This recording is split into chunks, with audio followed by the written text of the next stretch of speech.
But your background, it always reminds me of this video game that we had back in the day called Duck Hunt. And I'm Do you see his hat, bro? I always think a duck's gonna fly out from that pond. Look at his hat, bro. Come on. But Chris and I immediately, wow.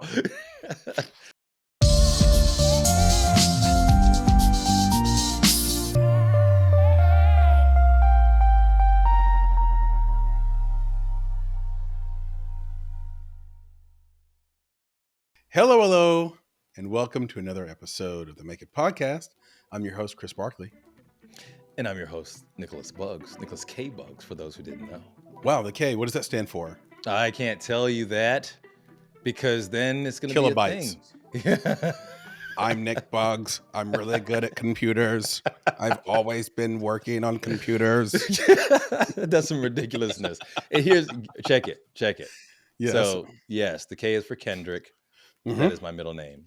And what's interesting is that my family has been exactly, bro. So my family is talking about this ridiculousness. I think they've caught Chris's disease somehow. And they've been talking about getting an animal and having it in my home.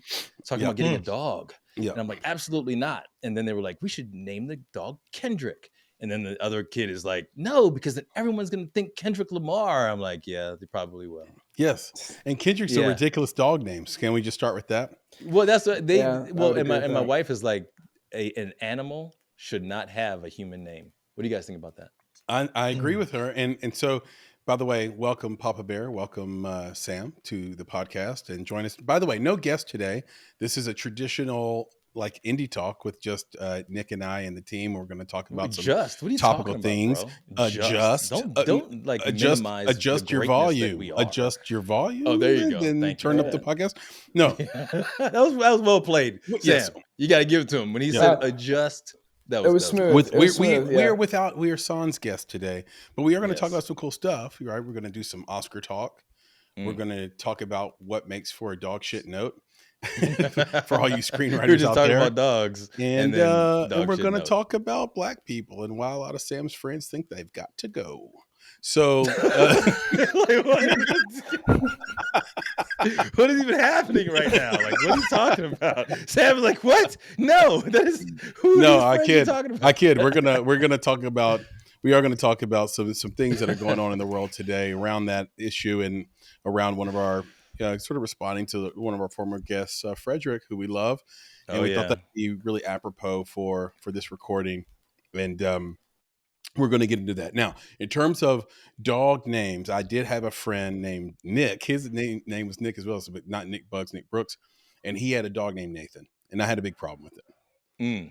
I mean, you don't name your dog Nathan. It's just not. So what do you think? I mean, so you give it a name that is unique, but also not human, right? Is that the So I'm getting a dog this Sunday, and the dog's name is Maple.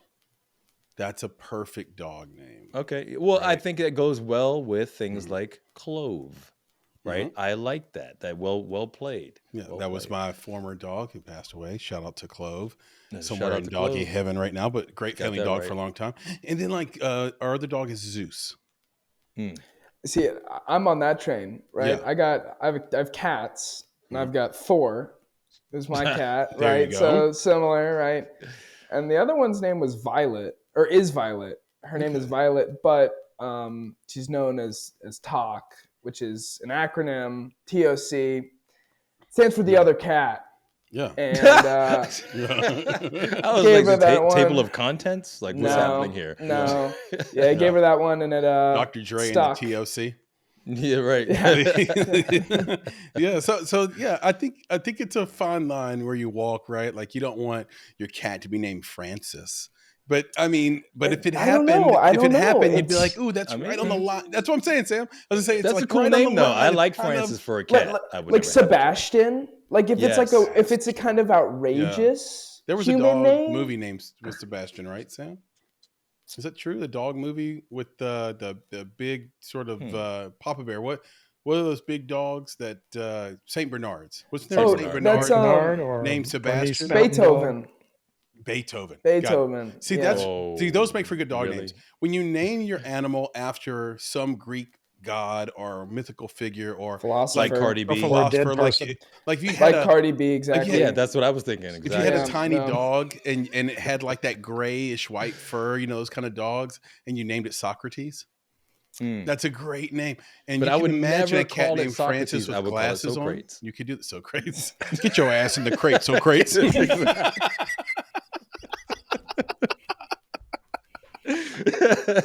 So disrespectful. Yeah, so see that? I don't know.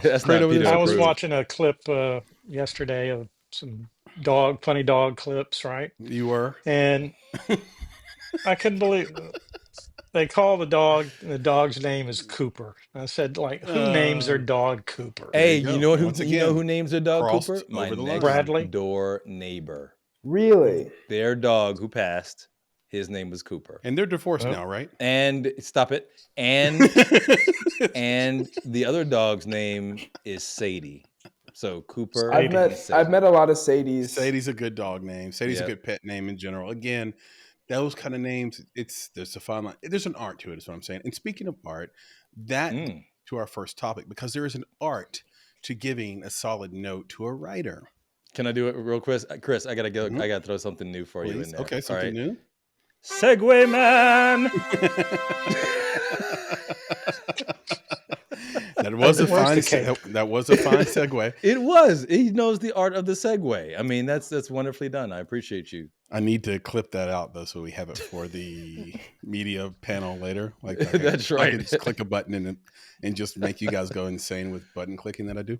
But yes, the button clicking. Yes, but the note. I mean, the thing that made me think about this was we had a former staffer that needed notes this Monday, and I went through this. It was a short film script, and shout out to him. I'll keep it anonymous just in case, but you know who you are. I know you're listening. But the whole thing is taking it really seriously, and really, I let him know right away, like, hey, I spent 2 hours on this. Yep. Like, so please, don't think that I skimmed this, or my goal was just to get through it and hand you back something that might make a 1% to 5% difference. No, I mean, I really want you to succeed. And I think so. The first thing that you start with a good note is, do you genuinely care about the person that's asking for the note and for their success? And unfortunately, I mean, it's a question that you need to ask yourself. And if you're the one writing, you need to ask the person or consider the fact that they may not necessarily want you to be super successful. I had a conversation 2 weeks ago with a few creatives that really do feel like it's a zero-sum game. And I just like, it's not. Like, there's abundance all around. And actually, if you follow the math of it, there's always Pareto's law working. So even if you're not good enough to make something yet, maybe in 10 years you will be, right? So it's just, if everything was happening at the same time, then maybe it would be zero sum, but it's really not happening at the same time. We just imagine that, we're as good as everybody else, or we should be where everyone else is. It would be like us being on this podcast and saying, you know what, we're as good as Joe Rogan. We should be where Joe Rogan is. And it's not that we even want that. And it's not that that's maybe not even true. It's just that the fact of the matter is that it's kind of a ridiculous thing to say, right? He started before us. He's famous already. Great guests, full studio, all these things. But that's what creatives do to themselves too. They look at the person across from them, no matter how long they've been doing something, and say, I should be like them. So anyway, that was a quick aside. But I wanted to just start by saying the basis of it all is really close and creative friendships and a lot of trust. There's a lot of trust there, and you don't want to violate that. So if you get the chance to give somebody notes, or if you're giving your script to someone for notes, you hope that they spend the time on it that's necessary. But I wanted to turn to Sam really quick and just say, have you ever written any screenplays yet? I actually don't know the answer to this. Not entirely. I've tinkered with it. Okay. So I've I've done some like scene work, but I haven't made like a cohesive script, basically. Okay, that's coming around the corner for you in school for sure. Absolutely. And I know you've given me stuff, that reviews you've written to get notes on those and to go through that and comb through it and make it as good as possible. But when you do write a script, I hope you'll trust us enough to give you notes if you're worried about whether it's good or not, because really this is something that every creative wants and needs is this, because we all have this sort of creeping sort of doubt. But then on top of that, you sort of need somebody to work it out with you in terms, especially if you plan on shooting it. And I think that kind of leads to this idea of what is a good note, what is a bad note, right? And so a bad note tends to be one that is just opinions, right? And doesn't take you to script breakdown. And so unfortunately, we get a lot of those notes out there. There's a lot of notes that even if the caring was there, it was more opinion based notes and dialogue based notes where it's like, oh, okay, well, maybe you should say this instead of that, or maybe the character would say this instead of that. And the time for that does come, but it doesn't come until you're shooting. It doesn't come until you have maybe actors or whatever. Those notes, unless the character really is responding in some weird way, I think most dialogue notes aren't going to be super useful if what they said doesn't change the storyline one way or the other, right? If the main thing that happens when dialogue is bad is, why don't you just take that out? Why don't you just like have him not say that, or have her not say that? Or how can we take this soliloquy that you wrote for this person that doesn't make any sense down to one sentence and just have them say the thing that a human would say in response to that? But so to me, that's one element of a bad note. And then other bad notes are just usually notes of ignorance, where it's kind of like, you gave this note, but you made my scene more complicated, or you made it more expensive to shoot, or you made it impossible to shoot, right? Or you don't know formatting, and you're harping on things like formatting, slug lines, and all these things instead of focusing on story and the through line of the story, through a character, by the way. So I don't know. Those are some quick thoughts. Now, I will say this before you guys hop in. I think what makes a good note is the converse of that, which is the script ready for script breakdown? So if your PM comes in and they're starting to look at the script and try to figure out, the scenes and the scene list, the shot list, and you working together on this with the director. A lot of times in indie film, the director is the writer. That's why I said it that way. But you're working on these things, are you going to get stopped somewhere where you're like, oh no, this scene requires security presence on set. This scene requires potentially military presence on set, right? Like, so think about these big sort of action war scenes. Like, how are you going to pull that off, right? Does this require a stunt person? If you have a stunt person, does it require a stunt director? Does this require visual effects? Okay, if it does it require a visual effects director to be on set with it? And that, are you expecting to spend that kind of money on this shot, right? The people involved. And I'll tell you, with the one I did on Monday, I said, look, this is a short film that you're doing for near $0. It's 17 pages long, and you have 9 characters. You really need to think about that. That's too many. 9 people in a short film is a lot of people, especially for a young director, writer. And that doesn't count for it's like, you've got cars in here that you're going to have to rent a car. You're going to have to rent a van. You're going to have a bunch of Foley people. You're going to have this, the whole sound mix thing that you've got going on is going to be intense here. You're going to have to rent a giant venue. Are you considering that? And these are the kind of notes that I think are really good. Yes, you can give notes about the story and the characters, but can you also give practical notes about what it's going to take to actually shoot this and move forward in your career? So anyway, Nick. Yeah. So you mentioned a lot of things, right? Yeah. And I think that the way that I would scope this in my head, and and I'd love to hear feedback on this, but there's a lot of movies that I watch that I don't like. Right? I mean, we can admit that there's some things that we don't like. Yep. And some of these movies are the films that I watch with my kids. Right? Like, I wasn't, to be honest, like, I watched the Teenage Mutant Ninja Turtles movie that came out. I didn't. And I look at Sam's face. You watched that? Right. And it's awesome. No. And I wasn't. You liked it. Listen. And I wasn't initially a big fan. Wait, which one? The one it was the new one, Mayhem or whatever. Yeah, Mutant Mayhem. Okay. And I wasn't a fan. I still didn't see when that I first watched it. But listen. Here's the thing. That movie wasn't made for this perspective that I came to it with. Okay, so I was judging that movie on the wrong perspective. My kids loved it.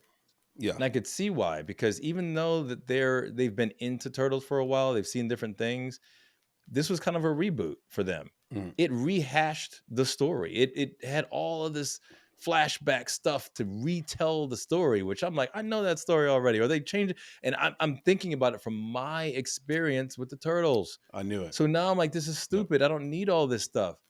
But it laid the foundation for what they could do next, right? So the first thing that I think about with notes is like, you got to understand who the audience is for this story. Yeah.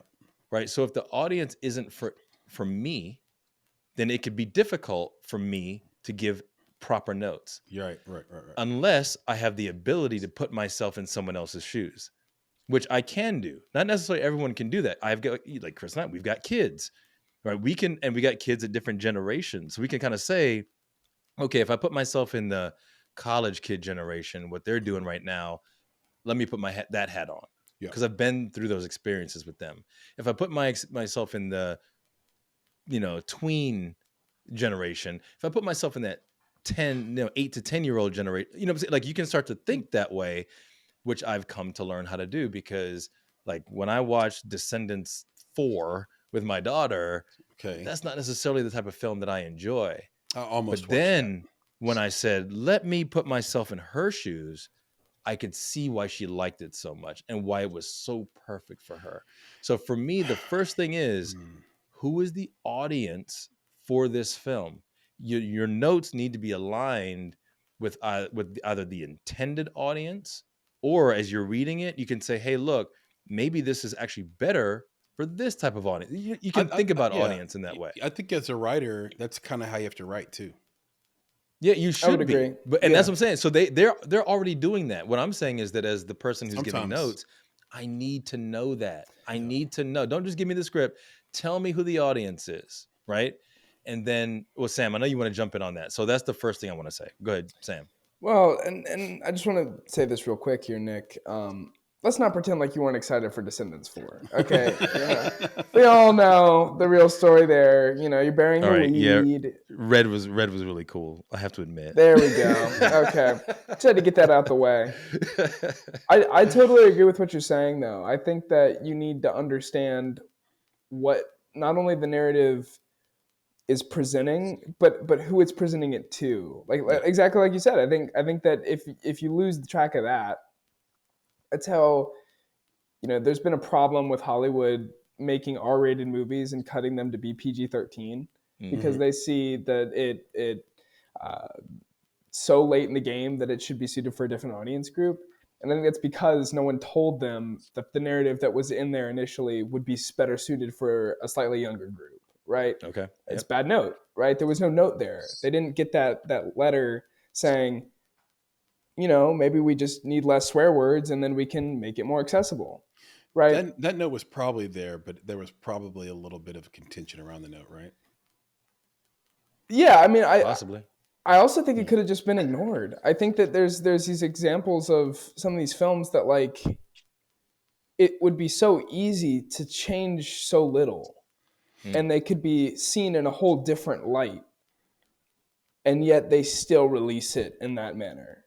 You see what I'm saying? Like, the writer-director wants it to be R. The studio wants it to be PG-13. It's that simple. And then there's a fight. It could be. And then, but the notes early on before it gets to the studio, right? That could have happened that said, hey, It doesn't have to be that. If you take this little thing out or you add this little thing in, to Sam's point, it could have a broader audience. You know, it's a relationship dance though, right? Like it's really it's easy for us to say it, but it's so hard to like walk up to this person you have a development deal with or you have a 5-film deal with and say, hey, we're going to change your movie. I mean, you really do just sort of blow up everything when you make that. You got to have the right suit in the room, the right producer. You got to have the right people to sort of give that note. But that's why mercenaries are hard too, right, Nick? Because then you can't give a note where you know you're respected as part of the team. You're somebody from the outside telling me how to do my work, telling me how to do my art. I don't want to do that. So I think giving a note to a person who wants to make something and hasn't is actually much easier than to give a note to someone who has made a lot of stuff and done it really well for a long time. Right. And I think there's also a big element, and I think that this goes for creatives, of being receptive for notes. You know what I mean? Yeah. You get a note all day, right? If you ignore it, you ignore it. Imagine telling Kanye West the snare needs to snap. Like exactly. You'd be run out of the room. Right. Yeah. But with prejudice. Exactly. So here's the second. Here's the second thing I was thinking about, which is something you don't actually get that I would actually ask for. So especially in a short, I think that I would want to ask for, like, what was your intention with that scene? I would love it if the script actually came with that. I don't think that's standard, but I would love it if you should be able to read it. No, but that's the thing is that's the note, right? Where it's like the way you wrote this kind of feels like this. So I'm going to give you the note based on how I feel you wrote it, but that might not have been the intention of the writer. Yeah. So I'd love to be able to see, like, this is what I want you to feel. This is what the audience should know. This is what the audience should get from this. And then I can give the note on the intention, not on what I thought it was. Yeah. Right. So I think that would be nice to have that come along, especially short. You know, I don't know. It would be of value for a full length, but I think in a short, it's like, yeah, I wrote this because I really want them to, I want them to hate this person. Yeah. Right, in this scene. And then you could be like, oh, okay, yeah, you didn't hit the mark. Like, yeah, you just scratched the surface. Like you yes, they did some bad things, but hate, you didn't hit it. Right. The language that you used wasn't enough, or the scenario that you put them in wasn't significant enough. And then I can give a note. But without that, now I'm giving my note on my interpretation that may not match their intention. Yeah, that is interesting, because you would hope you would read that and be able to have read enough scripts to know, okay, this is what they're trying to do. Like, for example, and I'll just put it like this, like for like independent films, and maybe even below that, I would say like student films, like this one is, student films pretty much end up being the same two things for the most part, or they'll include these scenes somewhere in the script. Can you guess what the two things are that will show up in almost every first-time filmmaker or a student film? I'm going to leave that one to Sam. Two things. Sam, could you guess that? Because the thing is, here's the thing. As Sam is thinking about it, I've seen a lot of student films, but they run the gamut of genre. Mm-hmm. So what a horror film has in it versus, I mean, there's some of these that are hyper creative where you're like, I'm not sure what that was. Yeah. But you were trying to do all the things you learned in a film, right? Where it's like, I'm not sure where it's going. So I don't know what those two things are. I mean, maybe, Sam has an idea of. Well, that's another thing that happens in films is you take everything you've learned and you throw it into one movie. Yeah. Sam, do you have any guesses? Or because if not, I can just give it to you. I have the main thing I'm thinking of is long conversations, or like just a lot of dialogue. That is generally what I see most of the time in student films. So don't show. That's generally yeah. Well, you want to show, don't tell. Exactly. But the number one rule. Exactly. You're right. And you're right. There is a lot of dialogue, but usually what happens is if you don't have somebody that's giving you a note on some of those long dialogue pieces in advance, those dialogue pieces sort of get shut down by your time and budget or whatever else, and then it doesn't end up showing on screen in post. Yeah, even though that's what was on the page, and it causes a lot of pain and delays and things like that. So I do agree with the long dialogue. But the two things that happen in not every, but You see it over and over and over again. You become accustomed to it. This is just the next point about sort of reading intention, and it's so a murder. There will be a murder, or didn't matter the genre. Someone's dying, or it will be a detective. There'll be an interrogation. There's an interrogation in every one of them, and it's always lamp over table, pissed off cop, hands on the table, yelling. The cop's always the same. It's always a hard ass, and he's he's abusive, and we have this idea of like that cops can just get away with this. Okay, you're talking shit to me, slam your head into the table. Like it just is not. It's like that's not really how it works out. Actually, I mean, and the reason we hear about it on the news is because it's extraordinary when it does happen, and those officers lose their jobs. They lose their they used to. They lose their jobs and they lose their their badges for that, and so I think we fall into that. But the reason those two always show up is they're very easy setups. People understand how they work. They're highly, they're done so many times. There's a lot of examples of it. You can shoot it. With a murder, it's a really easy way to create drama, right? Like somebody got murdered. This is a big deal. Like now it's really happening. This is baked in. Yeah. Mm-hmm. And so I would challenge, when you read it, you're going to see that, Nick, and then you're going to say, okay, I know what your intention was here. Your intention was to turn the story around with this murder, and then so on we go. And a lot of times what happens, the reason there's a murder or a detective scene in a lot of these or long dialogue, Sam, in these is because you're writing to what happens is the writer ends up writing to the idea of a story versus their character. So the first thing they do is say, I want to write a cool story. It sounds stupid, but it's really the first thing it says, like, I want to write a cool story. And it starts from there. It's okay, what's a cool story? Oh, a cool story is a story that has like a murder in it. It's definitely got cops in it. Someone definitely flips a table over. It's also really cool if it has a twist. Oh, you thought it was going to end? Wrong. Twist. This is what really happened. Oh, you thought Anna did it? Wrong. Guess what? Mary did it. And now you're writing that. Like, okay, now I just need, I've got what I want to do. And it makes logical sense. Now I got what I want to do. Now I just need to sort of put character and story into that framework instead of doing what you really have to do, which is know your protagonist like the back of your hand, like know what they would have for breakfast, know how they would respond to their mom, know all that thing, and then write what the protagonist wants. Okay. And then you write a story about how he gets or she gets what she wants. And then on the way there, you throw the kitchen sink at your protag. And the kitchen sink is your antagonist. It's your subplot. It's everything else. You're throwing everything at it. And then right before the movie ends, whether it's a short or a feature, you might try making us believe that he or she finally got what they wanted and then snatching it away one more time. Yeah. Hero's journey. So one more time. But Aronofsky, who's my favorite, one of my favorites. I've said he's my favorite on this podcast, so I might as well stick with it. He does something really interesting where he lets the character, he moves that goalpost back. So instead of doing it just before, then she ends up getting what they want after that last obstacle, which is hero's journey. Exactly. What he does is he moves it back. And so if you look at The Wrestler or The Black Swan, and Sam, you've probably seen those movies for sure. The protags get what they want, what they always wanted. They get the big it. Even in The Whale, this happened. That's what I was thinking. But they have to give everything up to get it. So instead of getting that last obstacle thrown at them and then having them overcome it, that last thing kills them. But upon their death, they got everything they always wanted. And so he's basically begging and asking the audience to answer the question, was it worth it?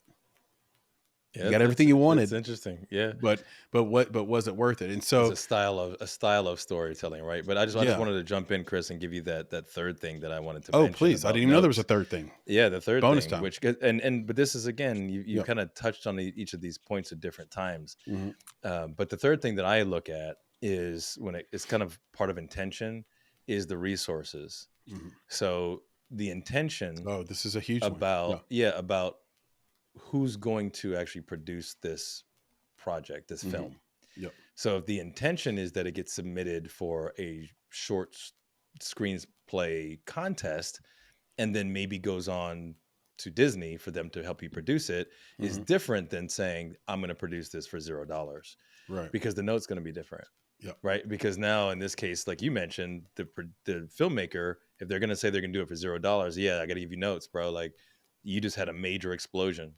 Right. And if you got it doing that for $0, unless you got somebody on your team who's really good at VFX, maybe they do. But I'm going to ask that question. Right. And he's going to be like, yeah, but it was on the toilet. Yeah, right. Exactly. Yeah, right. So it's like you got to make sure that you're able to do these things. So don't overdo it based off of the resources that you intend to have attached to this. So again, it's two different things. If you're doing it for a contest, you're not going to produce it yourself. Okay, great, awesome. That explosion easier. Was perfect because it's more about the storytelling and someone else. And maybe it will never be produced. Maybe this is just something that you're using to show your screenplay writing prowess so that you can do something bigger or win an award. But yeah, if you're going to produce this yourself, then it's a different set of notes based off of the resources that you have. So I would say that was my third thing, is just really understanding what the resources are associated with that. Well, here's some inside baseball. Those contests, you're not going to win if you have an explosion. They know exactly what they're willing to spend on these shorts. They know what's, unless you can make it pop off with AI or you have some VFX hookup or whatever, like they're not going to let an explosion movie win, right?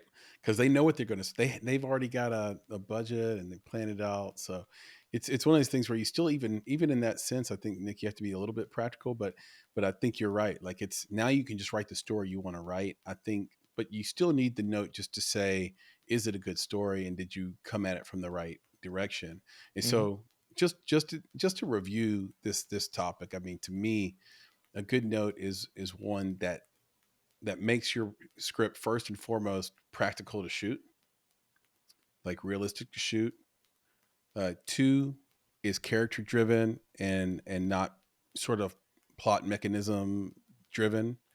And then 3 cuts down on and really sort of like cuts down on dialogue, to Sam's point, but also it's sort of, but dialogue in the right places where it's extraneous and stupid, but really just streamlines your story so that every word and every scene moves the story forward. And that's a note you can work with as a writer. You can turn around and say, okay, this is so much tighter. It takes us to where we're trying to go, somewhere in the future. We had a short film we produced called Gateway with our friend Matt Williams. And I thought that, we gave a really good note early, but not, I think one of the questions we should have asked in that one, and shout out to Matt Williams, is, hey, what is it that the main character wants and why? We knew the answer to that, but is it a thing that's a little too big for a short film, right? Like if you're writing for Pinky and the Brain and it's not a cartoon, right? He wants to take over the world. Well, now you have a really big movie that has really big stakes, but it's in the package of a affordable short film, So I think notes like that help you out and move that story forward. Because I'll tell you this, one thing that happens is when you're starting out, you don't realize that every word is important. You just don't. You'll write a lazy action text. You'll write a lazy response in dialogue and think, well, it didn't change the story, so it didn't matter. Like, let's just I'm not going to harp on this one little response. Or you won't give a certain group of characters a name, even though they speak, because it's like, it didn't change the story. They're just in it to bounce off characters. And I would say that maybe the last or fourth thing is don't be lazy. And if you're giving a note, don't let your friend and your fellow creative take the easy way out. Like push them hard. Say, hey man, your name's on this. Like this is gonna live forever. Your name is on this. Like make it great. Try to make it great. Don't just like give us repeated action text or repeated dialogue because it was easy to do and you're trying to go fast. Like have some care to it. It's your baby, as we've said a few times on this podcast before, and just treat it as such. And here you go. That's it. Yeah, and I think for me, it's, I guess you're definitely speaking to the writer, and I guess my perspective is speaking to the note giver. And for me, it's that idea that Jerry Maguire, right? Help me help you. Yeah. First thing is, so number one, who's the audience for this? Yep. Number two, it would be nice to have notes from the writer that says my intention at this scene, right? Not every line, but the scene is for the audience to feel this. Yeah. And that number three is, what is the intention of the writing itself? Is it for you to produce it yourself? Because now I know, again, resources, right? What is this going to cost? What is it going to do? Is it for a contest, right? What is that? So then I can give the right note based off of the intended outcome. Yes. So I can say, hey, yeah, if you're going to do this on your own, you might need to reconsider how you did that. If it's just for a contest, then maybe the writing was great. Someone else can pick it up, that type of thing. So I would say those are the three things that, as the note giver, those are great. I would love to have. I think those are great. I think those happen before the note. I think that's like the email when someone's asking you, like to give the note, but it's so necessary. You need all that stuff. And by the way, if you're the note giver, since you're taking it from that POV, and you give like a really bad note, and notes that aren't focused on that, notes that are opinion based and aren't sort of like linked to the reality of shooting a thing, once they tell you those intentions, then the penalty for that is huge. And so I think also as a creative, if you have a circle of trust and someone's reaching out to you to give a note, really give it your all and keep these things in mind, because once you give a bad note a time or two, that person won't ask you to give notes again. They also won't invite you to anything they're doing creatively because they won't trust your taste. And then beyond that, they'll make sure through back channels that everybody knows that you give dog shit notes. Yep. And so it's a real peril to give a bad note if you're not careful. So yeah, if you're going to give a note, take it seriously as the person writing something is. So yeah, I love that POV. All right, let's talk about. Yeah, we're going to slide into something different. Let's talk about something different here. Something. Well, look, let me set it up because people go ahead, people don't know what you're talking about. Well, I'm about to I'm gonna let them know. So I'm gonna let them know what I want to talk about. We are releasing a archive episode on the podcast. And we have released it actually. By the time you listen to this, it'll be with our friend, director, Emmy award-winning filmmaker, Frederick Taylor. And he brings up a lot of things that we never really got a chance to address on the original interview. And he's a very entertaining guy. Like the way he talks about things is very entertaining. And I actually texted with him recently, and I owe him a phone call. So Frederick, if you're hearing this, I hope I've called you by now. But I owe him a phone call. But I thought, this is a good chance to speak to some of this, especially in a changing society. So Nick, how about that for a segue? I'll hand it to you there. We're in a changing society, and now is a good time to address some of these things that Frederick said way back in, I think, 2022. Believe it or not. Yeah, and it's no accident, right? Blows my mind, by the way. Yeah, and this isn't just a repost or republish of an episode, and I hope that everyone has listened to it. If they haven't, please do. Episode with Frederick Taylor, because that content continues to be evergreen. The conversation continues to be evergreen, and there's a lot of this conversation about race. And as Chris and I obviously are two African American males, what? Right, exactly. People are like, wait, what? It is a topic that we would like to discuss, and we love the fact that we've got such a diverse team here that we can have different perspectives on the topic. And Frederick and you, Chris, during this conversation brought up a couple different things that I thought were interesting, and there's 2 points that are really related to one another that I want to talk about as a starting point. And just to So clue in the go ahead. audience, this was an interview that was a one-on-one between me and Frederick, and Nick and Papa Bear and Sam were not on the podcast. So that's Right. what Nick means when he says that. All right, go ahead. Yep. So the first one, and I'm not directly quoting, but basically he said, my struggles, so Frederick said this, my struggles begin when I try to take a position of power. And what he meant by that is when he tries to take a position of being a director or maybe producer on a project, that's when the no's start to come in. He gets more no's when he's in that position. Nose Pinocchio. There you go. Versus the types of positions that he might be more subordinate, right? If you're holding a camera or a light or you do an audio or something that is, there's a director or producer who's over you.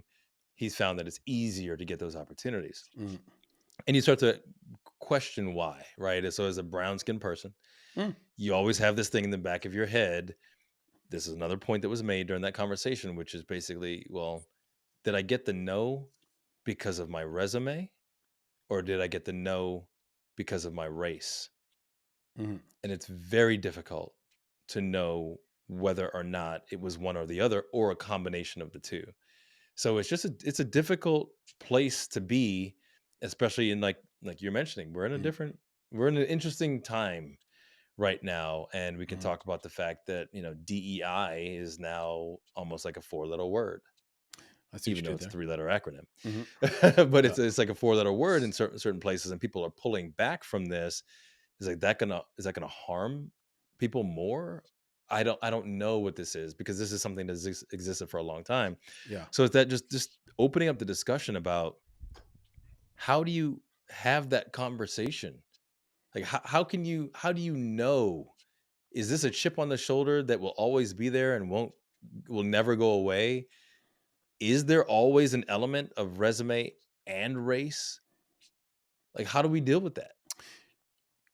There's a little bit of a creep going on right now in society where you slowly start to see a little bit more every day a person who wasn't emboldened, let's say 15 years ago, who is now a little bit more emboldened, and they write a thing on social, or they say a thing on social, or they say a thing in public, or they do a thing in public that they probably wouldn't have done a while ago. And I actually don't blame I think people have to own their own shit. Like if you go out and you're an asshole, then that's not someone else's fault. You know what I mean? So that's how I view it. You got to own your own stuff. But I have noticed that. So for example, there was a crime alert, and I follow these sadly, I follow these channels that sort of say, hey, this crime just got solved, or we just arrested these perps. And what I'm seeing now lately more than ever is there'll always be at least one commenter in the comment sections is where the party is, folks. If you didn't know, I'm sure you did. Always. There's always one person in the comment section that says, black guys, surprised. Ha ha ha. And it's like, white people commit crimes too. Why are black guys kill black guys so much? Well, as Dick Gregory used to always say, because they live next to each other. And when you see white people kill somebody, it's almost always a white person, because that's who's next door to them. We kill the people close to us. That's what happens. We fight and interact and live and have community with people who are in our neighborhoods, who are around us every day. It's very strange to drive across 3 or 4 states to go then commit a crime. Right? We call those people serial killers or gangs or whatever, but like, it's not an everyday occurrence. And then, so as you start to see that in society, you get more excuses as a black person or a brown skinned person or minority of any kind to say, why did that happen to me? Right? It gives you a reason for your paranoia to blossom.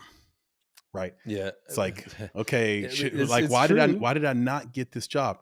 Okay. So that was, I just wanted to set that up. Now, the other thing is this. Sometimes you don't know the bigger picture of a hire, and you've been given the wrong signal. And I know for us, for example, we've had people come through our doors before, not you, Sam, because you're the best.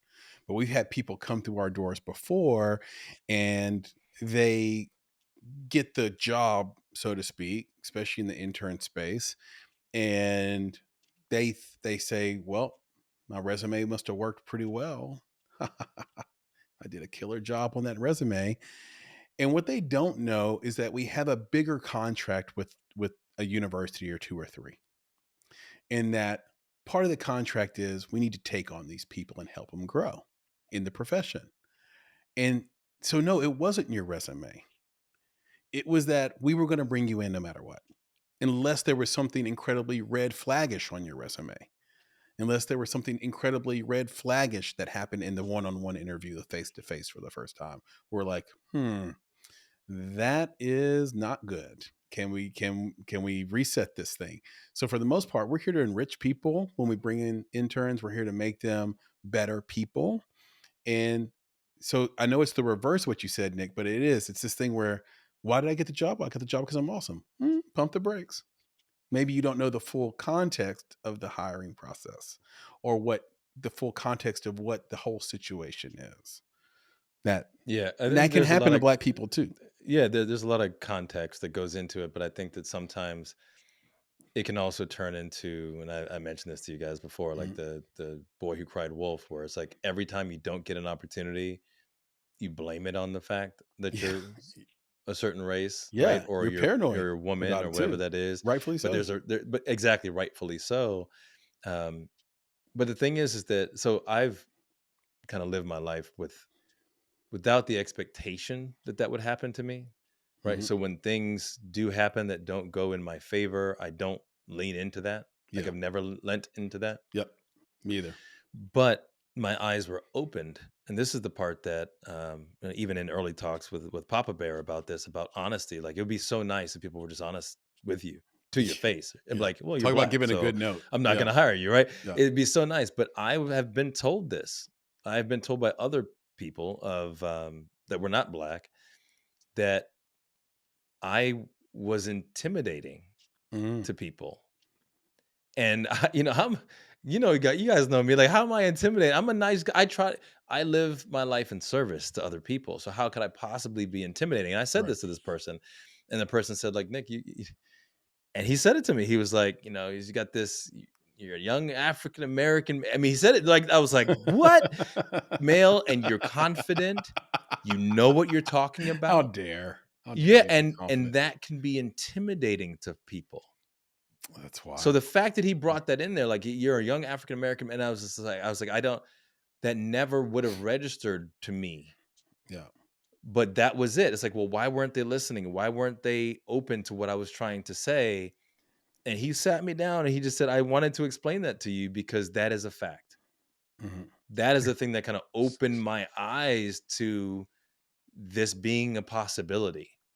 And even though I was raised knowing that it could always be one, I wanted to err on the side of positivity. I wanted to err on the side of merit, right? We've heard a lot now, especially now, of this idea of a meritocracy, right? Get into the positions based off your skills, get into positions based off your experience, get into positions based off of your value. I have all of those things. Yeah. So to be turned away and not to think is because I'm Black, it's a conundrum. Yeah. It's this mystery that I cannot solve until someone was honest with me and said to me, Nick, just so you know, right? It's like my aura, because of my race, is intimidating.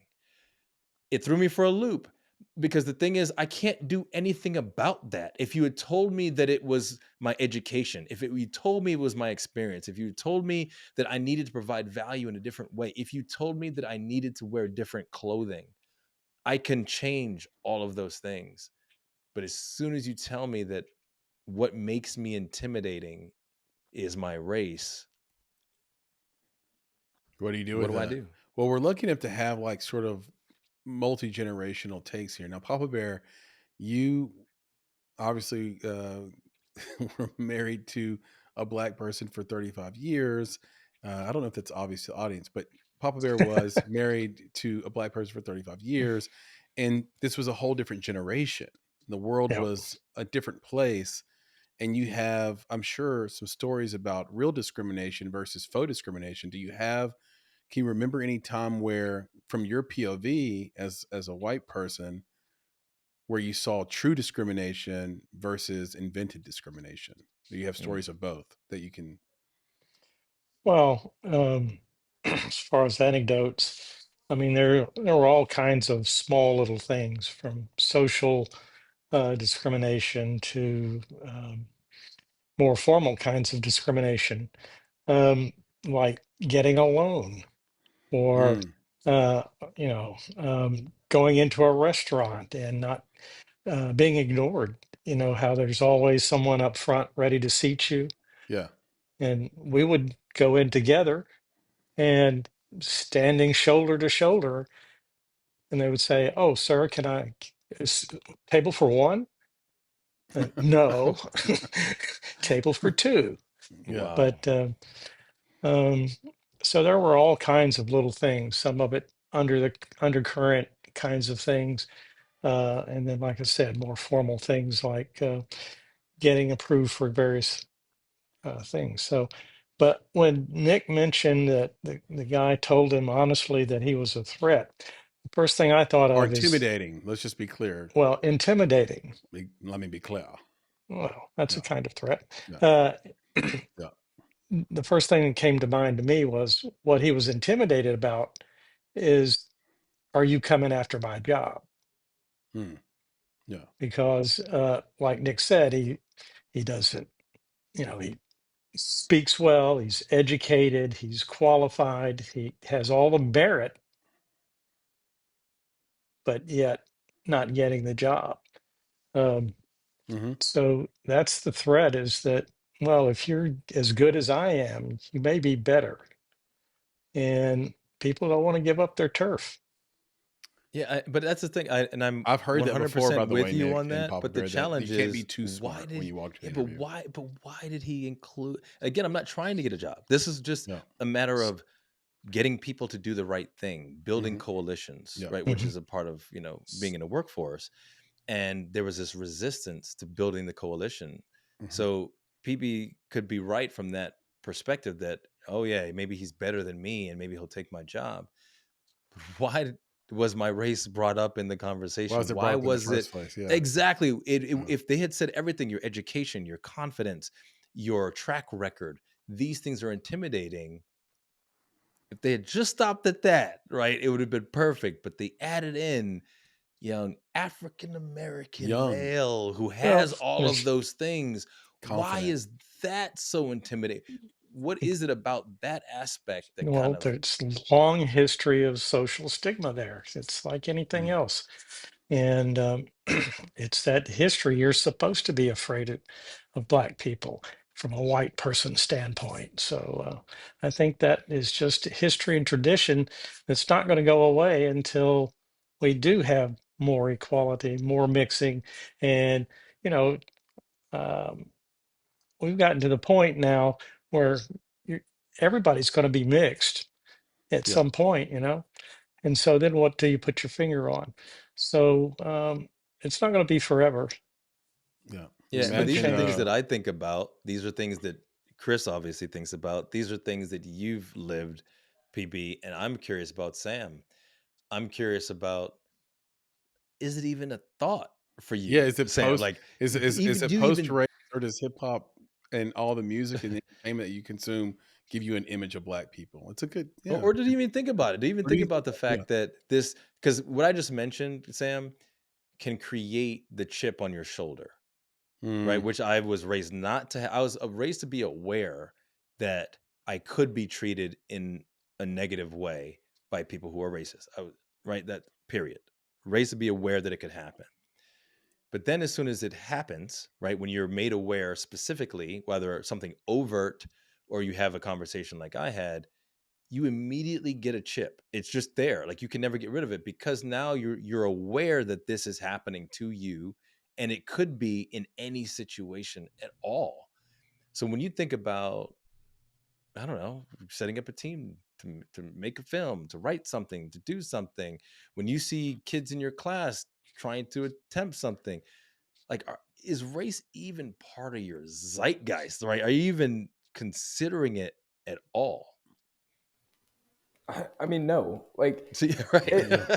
it's not at all something I would consider, especially when it comes to giving someone a job. You know, it comes down to who can perform the job the best. You know what I mean? Yeah. And that's what it needs to come down to.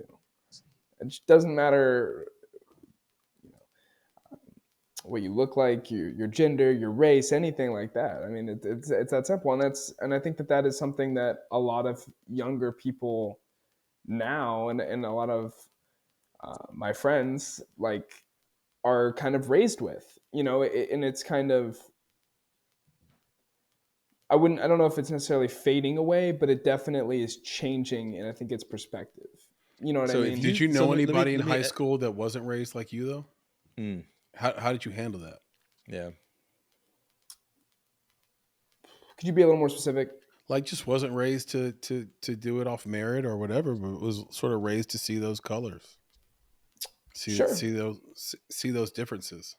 Yeah, no, I definitely, I think that I didn't necessarily associate with those people the closest. Right. I definitely knew of people that thought in that manner, but I think that those people are not going to do as many things as the other people, if that makes sense. I'm not trying to phrase it the right way, but you see what I'm saying. Like, I think that is a limiting factor. You know what I mean? Oh, that's a good way to put it. So it's interesting. Like, so it's a limiting factor to have a limited mindset. Exactly. Yeah, 100%. Exactly. But here's the thing, Sam. So this is now kind of, your statement is perfect, and a perfect segue into this idea of DEI, right? Mm-hmm. So I think it becomes more challenging for your generation to consider DEI in the way that it probably, maybe it's been sold, to consider it being necessary. Because you're like, no. Yeah. I'm going to give the best person the shot. Like, it doesn't matter. But the DEI thing is all about, look, there's so many people who have been not just overlooked, but they've not been given the chances that other people have to even get to the level that they're qualified. Disenfranchised. Exactly. So there's this idea that they've been disenfranchised, which now puts them in a position to not be the best. Mm-hmm.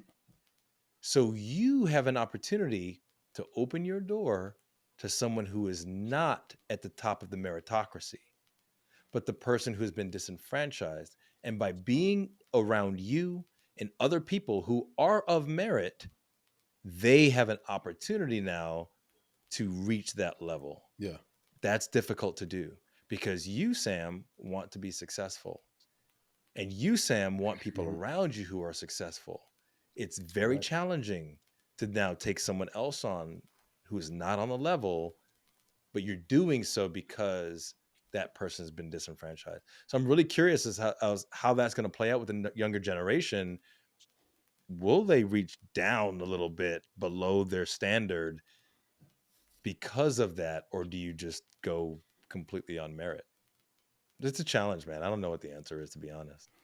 Well, it's interesting because Papa Bear talked about loans. Like, that's equivalent to me to a job, right? Like, you leave that bank not knowing, was that because I was black or because I just really didn't qualify? Because there's a lot of language around getting a loan. There's a lot of like terms you don't understand and jargon you don't understand. And you're like, maybe I really wasn't qualified for this. And there was a story that came out about a year and a half ago, 2 years ago, where a lady was given by a factor of 6 figures valuations on her home that were lower than they actually were. And the only way that she caught the appraisers doing this, basically devaluing her home, was that she had a white friend go in and pose as the owner, and the valuations were higher every single time there was a white person there by a factor of 6 figures. And so that's a way you can really find out. Now, obviously there's been black people for decades are like, no, I didn't get the loan because I'm black. I know that because my friend over here is white, and and he got the loan, and we're the same Worked at the person. same factory with me. Yeah, Right. yeah. Yep. So we do know there are those examples, but yeah, that's kind of how you have to find out. And it goes back to the old trope of, what would happen if I dressed up as a black guy all day? What would happen if I dressed up as a white person all day? How would I be treated, differently? Would I be able to hail a cab? The old Chappelle thing, and even Soul Man, which can't ever be made again, but like that movie. So like you wonder what that other experience might be, and you're just never really quite all the way sure. But I do like the opening advice of, if it doesn't happen for you, don't let that stop you. Don't take it to heart. Just go to the next thing, because like Sam said, that's a limiting mindset. So they can only go so far. So that's even if they're like the hiring manager, maybe that's as far as they go. And you might have your eyes set a lot further than that. Yeah, and I think the opportunities for, or your sights. I think the other opportunities, Sam, for like DEI specifically, like it doesn't always have to be race based. I think that's Right. when it gets really challenging. I think that there are many disenfranchised and marginalized communities, even for people who look just like you, right? That's the thing. It doesn't have to be I got to hire a brown person, right? True. It can be that community has been disenfranchised and you're giving opportunities to that community. But it's just a balance, because there is that idea that, like you said, you want people around you that are of merit. And I think where the challenge comes is it your duty to give a handout to those who've been disenfranchised or not? And I think that's where the battle really is in this current society, is that I think that over the past several years, through many different types of, it's the idea of the woke culture or different things like that. It's pushing this on people to say, especially if you're white, cisgender, right, male, it is your duty to make up for the sins of your forefathers. Right. It is your duty to offer that hand. Where I think a different way to go about it is to say, hey, there are people who are in need. Those of you who are willing and able to provide an opportunity, please do. And if you're willing to do that, we can point you in the direction of folks who need your help. They may be brown skinned, they may be white skinned, they may be light skinned. It doesn't matter. They may be men, women, whatever that is. I think that going with that approach might actually help even people like yourself who are like, yeah, right, you've given me the option. You're not forcing it down my throat to do anything, because you, Sam, want to be successful. Your friends want to be successful. You want to have those people around you, but you also want to potentially have the option of helping, but you don't want to be, chastised for not doing it. Like, make it your choice. We're asking other humans to not be human, to basically not have bias and see the world a little bit more clearly. And DEI is it's a tough one, man, because the actual practice of DEI versus sort of the talking points are so vastly different. Exactly. I'm with you 100% on that. I led a DEI team at a corporation years ago, right after George Floyd was murdered, and all the black people were incensed and upset, and we wanted to join together and form a coalition and really get the attention of the C-suite and all the stuff. And we did that. But as months went by, it started being less and less about being black and American. It started every diverse person around started to come in. Yeah. So you started to realize, wait a second, you have to ask the question, is being black the same as being gay? Is being black the same as being trans? Is being black the same as being handicapped and not from birth or from birth? Is being black being female? Yeah, is being black the same as being female? That's probably closer. Is being black the same as being bipolar? So we had people that they were diverse because they had a mental illness. Yep. Or so they were working through. Or is an ADHD person the same as a black person? And you're like, before I knew it, all the black people were dropping out. It wasn't about that anymore. It wasn't about them anymore. And it became trivial. And just like a lot of isms on paper that sound great, they just don't work in the real world, because once you add people to it, things can get a little choppy and a little weird really fast. The movement was diluted and lost all of its flavor. Yeah. Yeah. So the other thing, Chris, that I want to talk about that kind of goes along with this is, I think it's interesting, because you and I have talked what else about did this Frederick before, say? which is, well, this is an us. This is Oh, an okay. us This is thing, an us which thing. All is right. like, what makes a Black movie, right? Yep. And you and I have kind of chopped up about this a little bit, and it's like, I think about it, I'm like, from my perspective, like, what is a Black movie? I think Tomorrow night they are doing a primary celebration cast, of Black Dynamite, Nick. I wish Yo, you were in town. I bro. wish you were in town. I got another saw one for that you, I'll and tell I you. thought of you right away. I was like, oh my God, he would totally be there. Dynamite. And they're doing a screening of Black Dynamite. Yeah, it's classic. That's classic. Yeah, So anyway. so what I think about when I think about Black movies is, I think about, okay, if the majority of the primary cast, right, is African American, and you're talking about something that is specific to the African American culture, right? So I think about that being a Black movie. And when I do that, I'm kind of saddened, because then I think about the movies that have primarily white characters in white situations. I'm like, is that a white movie? I'm like, are all James Bond movies white movies? You know what I'm saying? How come if you're a Black director, you don't have an all white cast? Well, that's the other thing I was going to say, Chris, because you mentioned this before. Why is that like, not possible? Well, some people think about a Black movie being, if you have a Black director, then it's a Black movie. So like, what is it, right? And I should think we have a Black movie? Well, I mean, that's a fair question. I think question, about right? BET, right? Yeah. And I think about what the goal was to promote some folks that are artists that were not being promoted on other channels. You needed a BET because the talent was there in the Black community that might not have been shown on MTV, because everybody watched MTV.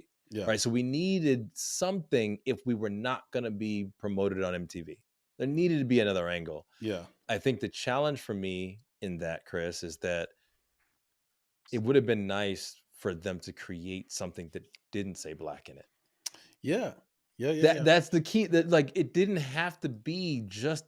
But then you end up with a euphemism, like urban entertainment television. There you go. That's what I'm saying. So now we know what urban means, right? It means Black. So what I'm saying is, like, it would have been so, because I will tell you that I think the balance to MTV and see, I don't know how much Sam knows about this. Chris, you'd be the one who would push back on me if necessary.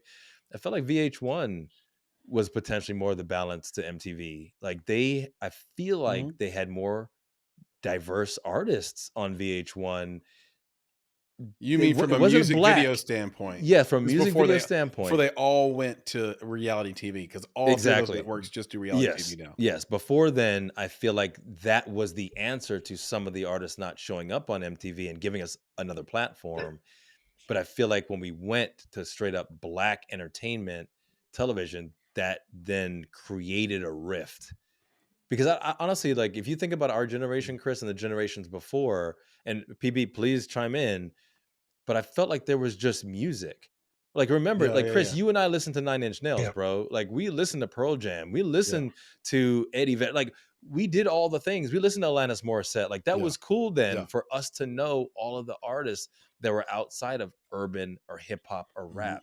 We all knew those artists. Especially if you love music. I feel like, exactly. But I feel like when Black entertainment television came out, there was an excitement about it, because now I got to see Erykah Badu's video show up. Yeah. Right. But at the same time, I didn't realize what was happening. I didn't realize that now, if you have a Black director, you got a Black film. Yeah. I didn't realize that was coming. Morgan Freeman believes that there should be no such thing as Black History Month. And then you get on the other side of that, where there's a lot of Black leaders that would say you absolutely need it, because otherwise you're not going to learn anything about the education and history and contributions of Black people to America. And what Morgan Freeman means is just, hey, isn't American history also Black history? Like, we built the country, quite literally. There's every important monument, it feels like, in downtown Nashville, where I'm at, was built by Black people, like slaves. And so, including the Hermitage Hotel. So the, what the question is, what side of that divide, do you live on when you're answering the question, what makes for a black movie? Right. And should there be a black movie at all? Or should there just be a movie? And this is Sam's generation that'll probably determine this, right? And it should have been ours, but it's, based on what Sam just said, it's like, no, it's just a movie with black people in it. I don't know, Sam. Or the director just happens to be black, and that's cool. But let's throw it to Sam. Sam, is Creed a black movie? He took too long to answer, so the answer is yes. I would say yes. Yeah. See, that's what I'm saying. Like, you can't get away from it. But is Rocky a white movie? Yeah.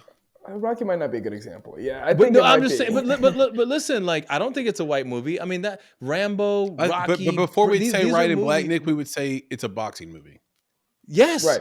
Yeah, we'd say that. But about isn't Creed a boxing movie? Yeah, we'd say that. No, first. It is. Yeah, but what I'm saying is that I don't think that that's what people are saying about Creed, because as soon as you have a black director, you've got black lead actors. It's a black movie. It's going to get promoted on black things. Where is it going to get its awards? It's going to get its awards at the BET Awards. It's not going to get its awards at the Oscars. Well, it's not even going to have a chance. No, I'm not saying, but it was for Sylvester Stallone. Yeah. Yeah. Right. No, yeah. He almost See what won. I'm saying? Like, that's what I'm saying. So it becomes a black movie. So that's what I'm saying. It's like, okay. Like, Black Panther. Mm-hmm. It's got the word black in it. Just gonna say that. But it's an Avengers movie. Mm-hmm. But is it a black movie? Yeah, it's a black movie, man, because it's all black people, and all black people were promoting it. Did you see the white people? I didn't see white people promoting this movie.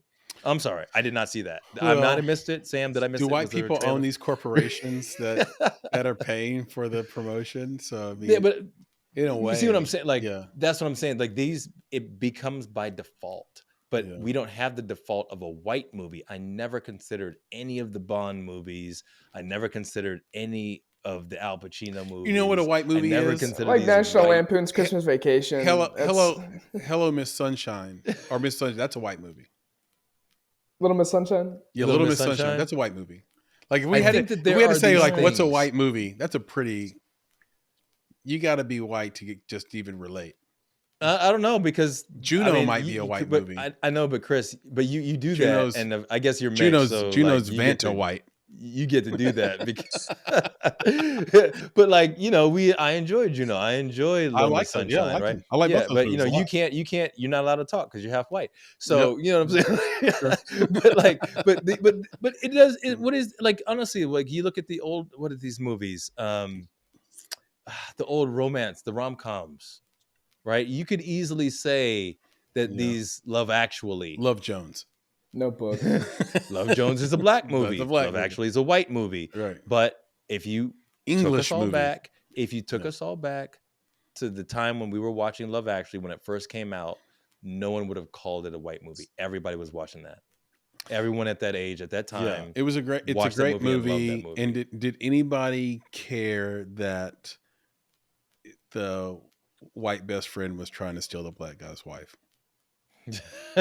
Like, no.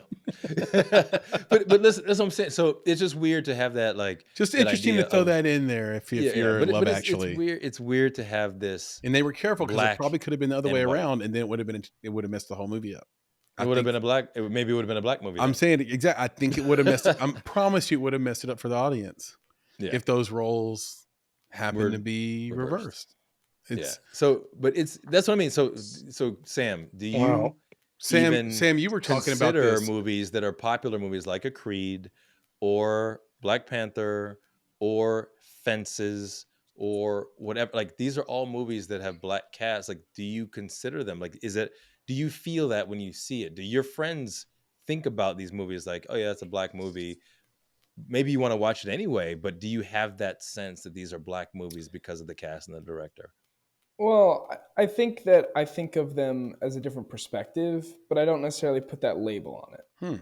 Okay. You know what I mean? So, like, viewing something like Sing Sing from last year, that's a completely different perspective and a completely different I never thought of it as a black movie. I didn't either. Yeah, but it's got all black people in it, basically. Exactly. Yeah. Right. And it deals with a lot of those race relations, right? Yep, it does. But I never thought of it that way. It's a musical prison thing. Like it's a really original movie. Like there's nothing like it, really. Oh, absolutely. But yeah. Sam, tell the story. Tell Nick the story you told me the other day about Brad Pitt and Will Smith in the movie. Oh, Seven. yeah. So I'd heard the story a while ago. My dad told me about this again recently. But so Seven, David Fincher, fantastic movie, right? It has Morgan Freeman as the lead, so basically, and Brad Pitt under him as kind of like a protege. But initially, and a lot of the movie's built on that, right? It's built on this relationship between a fledgling Brad Pitt, who was at that point in his career. Ascending, no, that was the word we used, ascending. It was an ascending Brad Pitt playing an ascending cop. Right, so they mirrored themselves. The real life career of Brad Pitt mirrored this cop's ascending cop with a master. Yeah. Exactly. Yeah, and apparently, in the initial draft of the movie, or early in kind of production, they were going to have Denzel Washington. Oh, Denzel, yeah, play Brad Pitt's character. And had they done that, might have been a good movie. It wouldn't have been Seven. It wouldn't have worked. Not in the way that it worked because of Brad Pitt and because of that dynamic. Yep. So, and I was telling Sam that America loves a good-looking upstart white guy and an older, aging out, wisdom-filled black guy. Saw it in Lethal Weapon. The trope is there in Hollywood all the time. You have the young leading man, usually white, and it's cool to couple him with a Samuel L. Jackson. Like Hollywood loves an old black Morgan Freeman.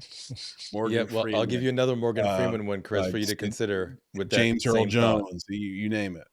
But think about how different Shawshank Redemption would have been if they took it directly from the most important character was Morgan Freeman's character. I think they did a good balance. But what if the entire film was from the perspective of Morgan Freeman? It would have failed. And it already failed in the box office. It just got popular on the as it went but isn't on. that crazy? Like you just think about that. Like if they have done that one thing, they just flipped it. But you're right. That was the zeitgeist, is that you do want this either up and coming or this handsome, white character who you feel is more the lead. Now I just want to be clear, to balance this out as well. But it's a really interesting thought. It's really interesting because I want to be clear so Sam doesn't get hate mail. Sam's not saying that the movie would have been different because Denzel is a black guy. He's saying that the way Denzel performs is different than the way Brad Pitt performs. Right. And so he was an established actor. I mean, he was at a different power point. Players. Yep. Exactly. He was at a different point in his career than Brad Pitt was. Brad Pitt was able to play this, full of energy, very excited. And not to say Denzel wouldn't, but he was able to play this very youthful character that was spry and, eager. Denzel was going to play a character, or you'd think, that comes across as a lot more advanced. Someone seasoned. That is exactly seasoned. That's what I was looking for. But someone that knows the role more than I think they needed for that dynamic and for the narrative that they had for the movie. Because remember, Brad Pitt has to get fooled at the end.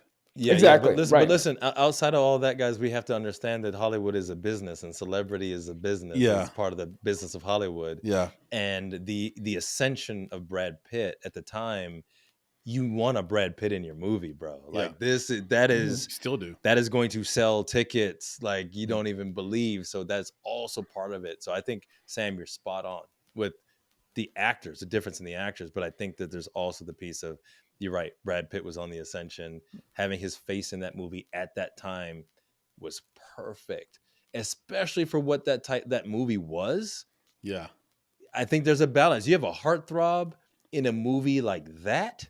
I think that gave perfect balance to what Seven actually was. So, and we can say that in retrospect because the movie worked out and it's become an all-time classic. In the moment, I bet that was an incredibly difficult decision to make. And I think it honestly probably isn't Seven for a lot of reasons, not just the one that Sam mentioned, if Denzel's in there instead of Brad Pitt. Yeah. Because of the way America is in certain pockets and 100%. what they'll buy a ticket for, unfortunately. And well, that's the other thing. I think that I hate to, like, oh man, I hate to, it sucks. Like, I hate to bring it up. Like, the first thing I think of, dang it, is just the idea of the level of sympathy you had for Brad Pitt versus what America's sympathy would have been for Denzel. Yeah. Sorry, especially if you keep the same dynamic. Yeah, exactly. That's in the actual movie of the Let wife. me upset the apple cart a little bit here. This may leave Sam out historically, but I'll get him back in there. Was Amos and Andy black television? And then think about, do we need to talk about Tyler Perry and the Madea? You talking about blackface? You talking about blackface? The Madea series. Is that modern day Amos and Andy? Yeah, it's interesting because, like, are the Little Rascals offensive today? Because the stereotypes are just carried over. I don't know. Like, it's you're right, exactly. No. But here's the thing. So let me go with this. PB, you tell me, and then Chris can chime in on this as well. But okay, so Amos and Andy, all black cast. Okay, but did they start out that way? Didn't Amos and Andy start out as a radio show with two white guys? I think so. Right. And then it converted. So it was blackface that they then got black people to blackface. Yeah. Okay. Okay. So then you go to, so it was intentionally stereotypical. Okay. Then you go to Madea. And I think with Tyler Perry, we have to have Tyler Perry on to have the discussion. But when I watch Madea, I don't think stereotypical. I think it is this amalgamation of people they grew up with in the South, because I have Madeas in my family. No one as crazy as that. Like, he's got to ramp that up where he takes Madea from someone who is down for their family and do whatever, and he turns her into a clown. Like, everybody knows that. It's a clown character. But everyone around her is really more, they're not stereotypical. They are people from the South. It's how people talk to each other. It's the language that they use, the vernacular. It is some of the struggles that they went through as African Americans. Madea is a clown, and everyone is commenting on her being a clown. Remember, if you watch it, no one really likes what Madea does. Everybody's always mad. Yeah, exactly. Everybody's mad at what Madea does. They're like, stop that, cut that crap out. Like, you're embarrassing me. They're all in that space, but she feels like she's doing what's necessary to help everybody. And she has to learn lessons in every story, or she's the clown that they have to teach. So that's where I feel like it's a little bit different from Amos and Andy, because Madea is intentionally a clownish figure that the real people around her are trying, and they're going through real struggles. Amos and Andy, I feel like, again, was the white radio show intentionally stereotyping that then turned into an actual show where they got black folks, to just continue the stereotype. Yeah, they're still stereotyping, but it's actually. Yeah, and I have to give Tyler Perry his props, because he parlayed what he got off of those films to create this production empire that he's got in Atlanta, in the Atlanta area. And why did he have to do that? Is because the studios wouldn't have him. So, but remember, he started those out as plays. So the character of Madea was something that was highly accepted by folks in Atlanta who went to see his plays. And it was because of the success of the play that it's like, okay, let's do a film. Right. And that became successful. The same people who saw his plays were already ready to buy those tickets. So they were already accepting of this character that was, again, outlandish. It was the clownish version of everyone that people knew. So that's what, if you look at those Madea movies, take every character that's outside of Madea, add them together, clown them up. That's Madea. Well, right. Well, so everyone could see a little part of their family in Madea. And I think that's why it was okay. And everyone recognized what she was for what she was, the character. I'll say this: I don't think that the studios wouldn't have him. PB. I mean, he's been in a lot of movies as an actor. It wasn't that he was boxed out, but it goes back to something I've said a few times over the years here, and I don't remember which Wasn't episodes I boxed said it in. in. Yeah, well, here's the thing: in people in the indie film space, for example, they don't view themselves as competing against studio filmmaking, and then nothing could be less true. Like we're all competing for the same eyeballs, the same attention. Like a studio is working day and night and has endless money and resources to do this, and this is why we have the film world we have. They're working nonstop to make sure that the right laws, procedures, regulations are all in place to make sure that making films is advantageous for them and not for you, whether it be the inability to recoup for marketing expenses, whether it be the insider deal that basically camera companies like Red and Ari have with film rental companies and studios, where they get the best cameras first before they can be sold to individuals at all, right? My friend Hollis told me a story about him getting his hands on an RA35 early, and this guy named Gunther from Germany, from Ari, called him and said, "How did you get this camera?" And was like really like trying to get to the bottom of it and like harassing him, like, "You need to give the camera back." Like, I'm not giving the camera back. Go to hell, right? And he had worked some inside channels, and he has a way of doing this. Shout out to Hollis Bennett.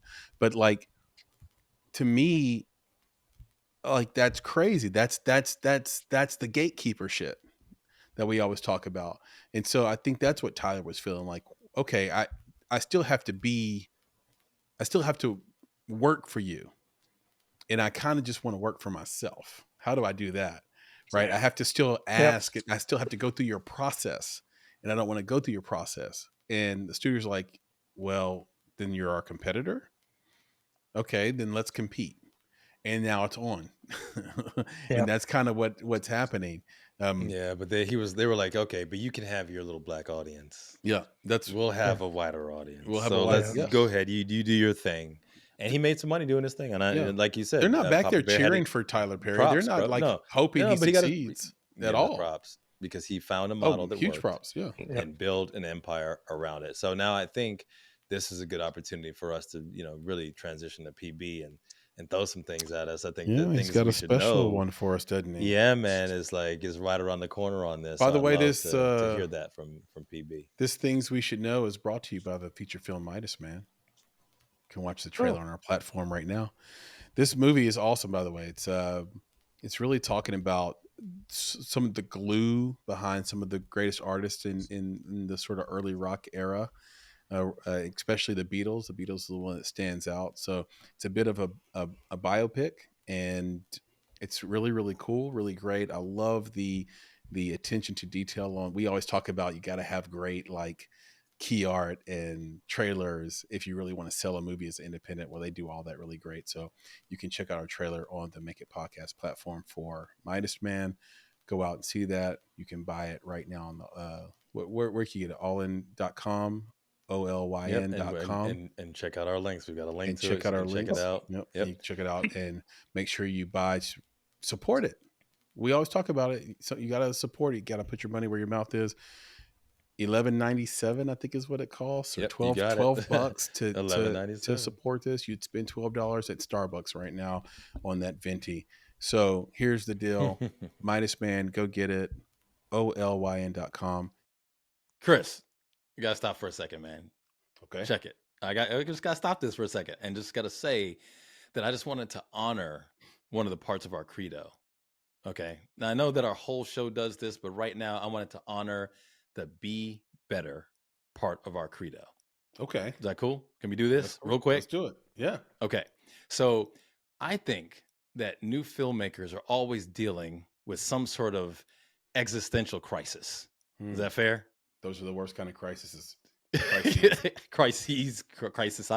So the crisis that I'm thinking about right now is this idea. Okay. I'm going to read this a little bit. It says, how do I get hired without having experience And how do I get experience without getting hired?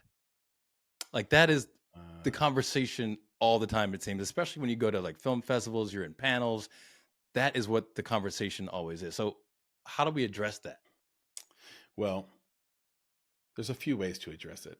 And it goes beyond film. There's a lot of people that have this existential crisis. But if you are a filmmaker, you can fix this in one way that just comes right to the top of my mind. And it's the Film Crew Technology Program at Columbia State Community College on the Franklin, Tennessee campus. Now, I've been to this campus. This campus is not like a normal community college. This is like beautiful and sprawling, and everything is brand new. They do a great job there, but they provide the experience, the training, the knowledge to allow you to just step right into the entertainment workforce and continue in higher education or both even. So you can go there for some other major and still be part of the Film Crew Technology Program, or you can just go there and do film. So the technology certificate allows you to work in the industry while you're getting your degree. So that means they do job placement while you're still in school. So that's huge. So that answers part of that question, at least, right? Yeah, that's awesome, man. Like that's exactly the type of stuff that I think our people need. So you said a lot. Like I know that school's, it sounds awesome. I'm like, hey, I could go hang out there. Yeah. But let's get to the specifics. So like, what kind of training do they provide there? Well, first of all, this is some below the line stuff that you're learning to do so you can be placed. And look, I'll just tell you, as a producer, as producers, we know that not being ready on set, which has a lot to do with your training, your skill set, your speed, actually, tear down, put back up, company moves. That is so important where you went to school to learn how to do that. Are you effective right away? Can we count on you? And so here's some of the training: safety and etiquette training, pre-production training, production training, post-production training, delivery. And so they really train at Columbia State University Community College from pre to post film crew technology. They train below the line workers. These are your gaffers, your grips, your best boys, all that stuff, your lighting, your wiring, you name it.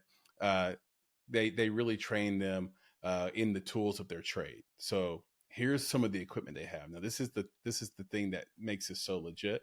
People get excited about this stuff, man. Like this is where people really get excited. It's like, I can get the training, but what you got? What are we using? What are we playing with? Well, yeah, I've been in their cinema world and they have a lot of stuff. So they have an ARRI Alexa 35 and it's loaded to a 3-ton grip truck, for example. They have sound recording to pre and post-production computer lab, film crew delivery, hands-on experience. So there's a ton of training there, and you're training with state-of-the-art equipment. Dude, that's awesome. I mean, that's exactly the kind of experience that people would want. But, I got to ask that other question. I know I'm dropping questions on you because I know you got the knowledge. There's a lot of questions. There's a lot of questions. I'm just saying, existential crisis, brother. So the next question is, they got any financial aid or scholarships for my people out there, man? It's always, every little bit helps. That's all I gotta say. So you're poor. No, look, people just need a hand from time to time. No, I'm kidding. I've used financial aid. That's Shout right. out to Pell Grants. And by the way, 100%. Columbia State Community College does come with some financial aid and some help. So here's the deal. Columbia State Community College is accredited by the Southern Association of Colleges and Schools. And in addition, financial aid is available for those who qualify. So you're in good shape, Nick. You're good to go. You qualify for this. It includes the TN Promise and TN Reconnect programs. So again, this is a campus in Tennessee. It's sprawling. It's beautiful. You don't have to live here to go there. We just want to let everybody know. Enrollment begins each fall semester. Space is limited. Now, this is the key. I was gonna ask, you want that experience. You want that experience. You're having this existential crisis, but you have to act fast. You got to do something for yourself too. And that is what the film industry is all about. It's about putting your head down, going to work, doing something for yourself.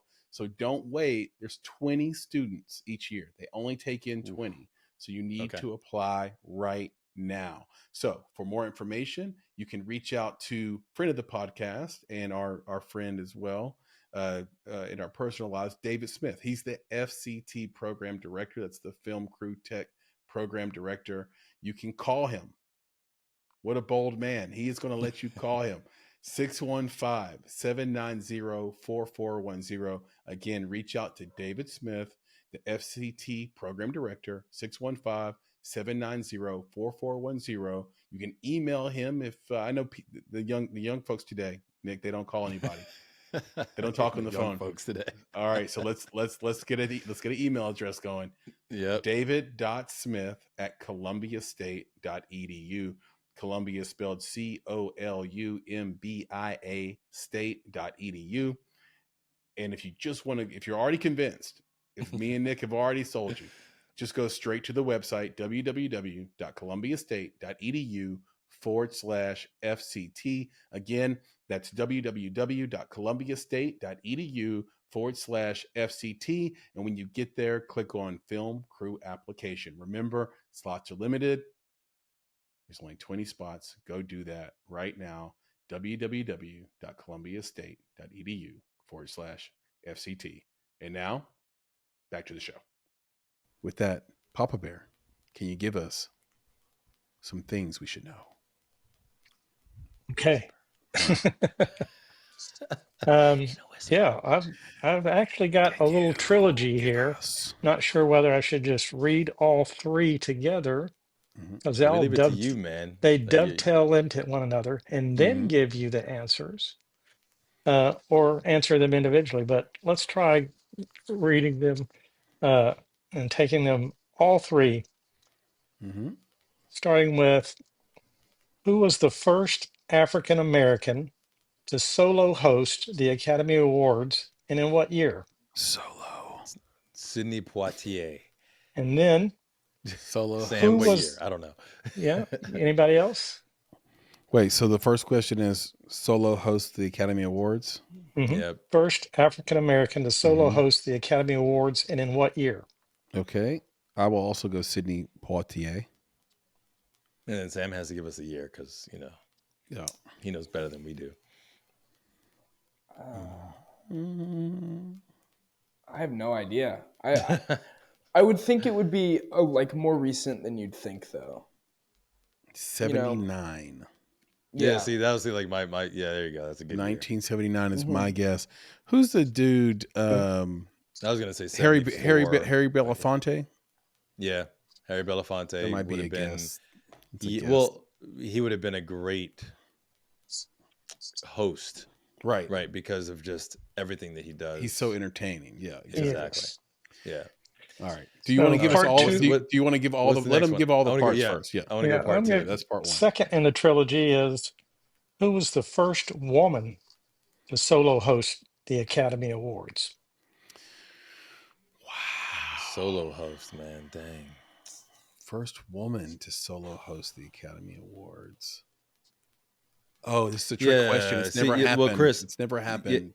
Yeah, and it was crazy, Chris. Because the last Academy Awards was a duo host. Yeah, no, I'm kidding. This probably has happened. And I like the Harry Belafonte because I don't know that it's a common thing to have someone who is potentially going to win, because that just happened, right? We can have someone who's going to win an Oscar, and then also hosting the Oscar. Yeah, yeah, no, that's definitely not. No, right. No so way. that was when I was thinking about Sidney Poitier. But maybe he just wasn't in anything at the time, which is why he would have hosted it. Which is why I also like the Harry Belafonte. Yeah. But solo host, female of the Academy Awards. I'm going to go Ellen DeGeneres. What's funny about that, Chris? I was going to say I'm going comedian. Yeah, I was going to go comedian. 100% comedian. And I'll echo that. Ellen DeGeneres, 2004. There you go. Okay. All right. Part 3. Wow. What woman has hosted the Academy Awards more than any other woman, and how many? Poehler. I was gonna say maybe it might be Amy Poehler. Right, like that's the first thing I thought of. Well, but I don't know. No. Tina Fey. Amy, but they're a duo almost always. They are. Yeah, they come. And they almost. And I'm pretty sure they usually don't do the Oscars. I know they've done the Oscars, but I thought they usually do Golden Globes. Mm-hmm. Yeah. See, you and I are on that. Gilda Radner. See, I want to go comedian. as well. I mean, that you need someone who can hold the audience, right? And that's what they do. They tell jokes. I mean, that's why it's like Sidney Poitier. You know who do a good job? Queen Latifah. I think she'd do an amazing She'd do an amazing job. Because she sings. Come on, too. Queen. Oh, yeah. Like, yeah, she sings too. Come on, Queen. Women. Queen Latifah in there ASAP. You think it's Ellen again? I think if it's Ellen, if it's Ellen for the other one, I think it might be Ellen here because. But then again, has she done it more than times? Once? Many times is the question. I don't know, Papa man. Bear's going many times on us. But look, like this, I'm with you. Like this is one of those where I love the fact that he's always right. Yeah. Like this is stuff we should know. Like how many hermaphrodites have, like he's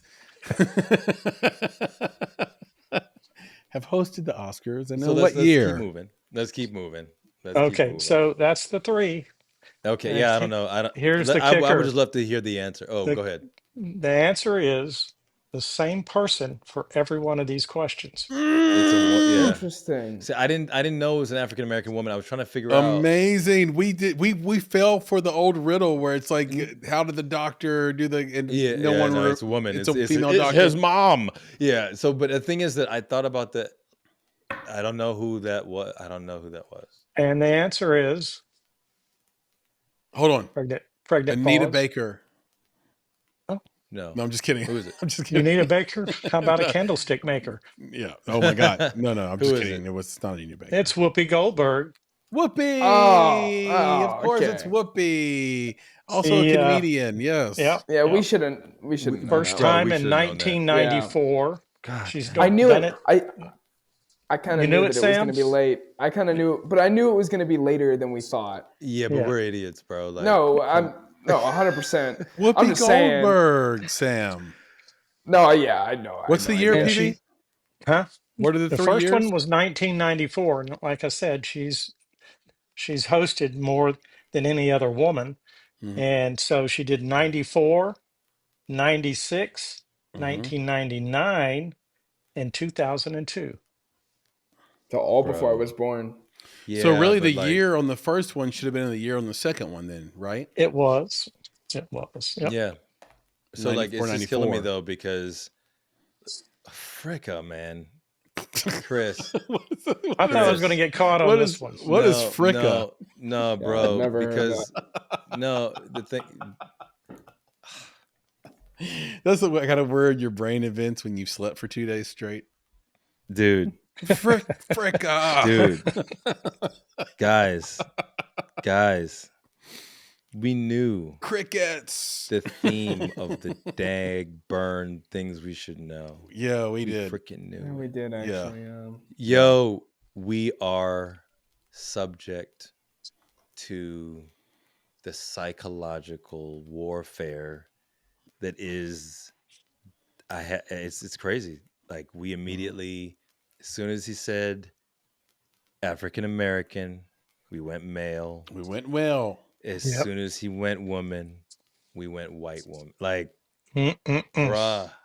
What is wrong? Bruh. Like, God dang it, Papa Bear. Like, you didn't, like, you just, like, Emperor has no clothes. Emperor has no clothes. I feel naked. Let me check. Oh, you mother. Okay. That's how I feel. That's how I feel too. Like, but I knew it. See what I'm saying, Chris? Like, we knew what the theme of this was. Like, we knew, and we still went there. Like, we did not even process. Like, we should have known. We should have gone straight to that, and we didn't do it. As I'm saying, it's the perfect things we should know, and it's perfect for this conversation because we're all subject to it, and it's crazy. Good job, Paul. That's that great. Is definitely a good thing job. We should know, and we will roll right into not audience polls, but audience poll. Sam has one for us that's going to bring us home. Sam, what is this episode's poll? What's on topic? Mm-hmm. We're already talking about Oscars. It's a little bit broader than that, but do you watch award shows? She said, do we watch award shows? And what are the answers? What are the possible answers? These broad answers. Coming in at number 1, Meh. Here and there. I like that. Meh. 58%. So almost 60% sometimes, if it's on. Number 2, never. Okay. 28%. Wow. 28% never. Coming in at a resounding 13% is yes. Resounding. That's rough. I want to see the Nielsen ratings for each of these shows in 1970s, 1980s, 1990s, 2000s, because they would have been like, if we had done this poll before, it would have been yes, even across the board. Even in 2018, I saw a thing about the Grammys where it was like 10 million more in 2018 versus now. Like, bro, it was ridiculous. Social media, because our stars now are not this curated set of people in Hollywood. Right. So that's, to me, why it's like you can give it or take it, because the people I'm watching, Kai Cenat, right? Like, he's not getting an award on one of these shows, right? So like, that's my celebrity. So why would I watch that? Well, like, and I think that even more than that, it's not watching the show, it's checking Twitter and seeing, oh, okay, well, that's who won. That's what matters. And I think the reason that is because these award shows, they did, I think it was presented 9 awards in the 3.5-hour Grammy ceremony that just happened. That's ridiculous. Bro. Yeah, you're right. You're spot on. I mean, I'm going to give you that. When you have to cut awards for runtime, you have failed. Yeah. As an award show, you have failed. Yeah. And that's what the Oscars do. They don't cut the awards at the Oscars, but what they do is they cut people off. Yeah. And it's gross. 100%, I'm with you on that, man, because I do feel like it's gotten worse over time, and you're almost expecting it. As soon as a person talks past, I don't know, the 5th thank you, you're waiting for that music to start. Well, also, Nick, you wish and hope they'll just say thank you, right? There's a lot of like hand wringing and guilt, speech that that they use the platform for a way to do social justice, and it's a copycat world, and one guy does it, now the next, and the next, and then before you know it, every speech is a a lesson to be learned by the audience. And what the audience in the room feels is so different than what the audience at home watching feels. What we feel is, hey man, I spent $100 to take my family of 5 to see your movie. Say thank you. Yeah, it's a captive audience. Stop telling me about how I'm driving a gas car. It's what I can afford. Stop telling me about animals that are dying when we got kids starving. Say thank you, bro. I spent $100 to watch your film and you won an award. Just say thank you and get the hell out of here. Well, let me give you one more, Chris. I think that's not universal. Well, we do want to hear it when it's eloquent, but it's like when every person's doing it, it's too much. But there's one more thing that I've found recently that I feel like is different. Again, Sam, Chris, Papa Bear, tell me if I'm wrong. But I've also seen this weird fumbling and mumbling where some of my favorite actors receive an award, not actors, this is celebrities, filmmakers. And they're like, I mean, I don't know what to say. I mean, all right, cool. Thank mom. I gotta thank my mom, and then my wife. But it's like, God, why are you? Yeah, what God? But why are you mumbling and fumbling? Like you? And they're doing it. They're doing it in an ironic way. They'll pull out the napkin or whatever. Exactly, and it's like, what are you doing? You had it planned. I mean, come on, right? Like you've done this 1,000 times. You're a celebrity. Like, stop fumbling and mumbling and make this what I expected from you as the celebrity that came here to watch. I was rooting for you. Don't come up and say some dumb shit. Like that's what I mean. It's like you have to be eloquent in the moment because I'm watching you because you're above everything else. Yeah. You are greater than. Exactly. And that's why I'm here. And if you don't operate in that way, then yes, why do I need to be here? You know what I'm wondering? What's that? I'm wondering if the results of Sam's poll explains for us the increased bizarreness of the fashion on the red carpet just to get more eyeballs on the TV. I mean, the red carpet fashion is getting crazier and crazier. Maybe it's a fruitcake. If if you get what I'm putting down there, PB, that it's a bunch of different things all jammed into one cake of disinterest. I mean, I think the fumbling and bumbling Nick's talking about, there's a way to do that where it's endearing. And we and we like the fumbling and bumbling. There's a way to do it that's more ironic, and we're like sort of. Hey, there you go. See, that's what I'm saying. I'm in the camp that Sam's in. Manufactured they know what endearment. They're doing. Yeah. Sam, you were going to say something. But Sam, what were you going to say? Oh, just spit your gum out before you go up on stage. I talked to you about this, Chris, but I don't. It happened at the Grammys. Do not chew gum accepting your award. It's dismissive. But that's what I'm saying. Again, you're supposed to be the upper. Success. Yeah, exactly. You're supposed to be the upper echelons of artistic society. Yeah, act like it. Yeah, and I think 100%. That's it. But so the other thing is, Sam, these. It's hard to remember. So like the last Academy Awards, like who was the musical talent? Oh, well, it's actually interesting. They're not doing it this year, which would make for an interesting show. But it was, I mean, they always do like the 4 that are nominated. Well, it's more than that. It's like 6, or I 6 think. that are nominated. Yeah, but then they do more. They do like they'll have like special. I remember a couple years ago. They always do the in memoriam stuff, but Sam, right? Like but Queen, who was it? Queen performed a couple of years ago. We don't remember, right? That's what I'm saying. Like just answer who was it? I don't remember. Oh yeah, no, I have no idea. The performer. Yeah. That's what I'm saying. But that was part of it. That's what I mean is exactly at these awards, like it was something you would never have seen. This is the only time, and I'm just gonna take it back, right? If I see Eminem perform like that at that time, like Eminem is performing, I'm watching this because this is a concert. I get to see Eminem perform at this thing, or this star is going to do a thing. I want to see that because that's the only time to see it. But as they start to cut all this stuff down to just 9 awards and 9 speeches, and they're cutting them off and going to commercial, it's not an event like it was anymore. Honestly, kids are more excited for the freaking Fortnite live event than they are for the Grammys. Yeah. But is the audience kids? I don't think it is. I think most people that watch those award shows are between probably 35 and 65. No, I agree with you. Right? I'm just talking about the excitement. But that's a problem. What I'm saying is you want the young generation to sort of enjoy. Right. You have. I used to have that even as a younger person, whether I was a kid or in my 20s, whatever it was. There was that excitement. I wish I could feel the excitement for these award shows that my son feels for a freaking Fortnite 20-minute live thing, right? I'm like, bro, is okay. But all right. the thing that I think is important there is that is his equivalent, though. Yes. You know what I mean? So you've already felt that. You know what I mean? Right. Yep. He's never felt that. Right, so when Travis Scott's performing in Fortnite, right, exactly, yeah. It was a darker time. It was a darker time.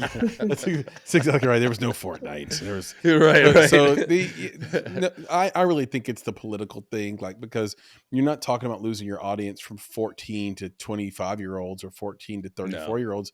You're really losing the middle if you're the Academy Awards. So that's where your ratings drop has happened.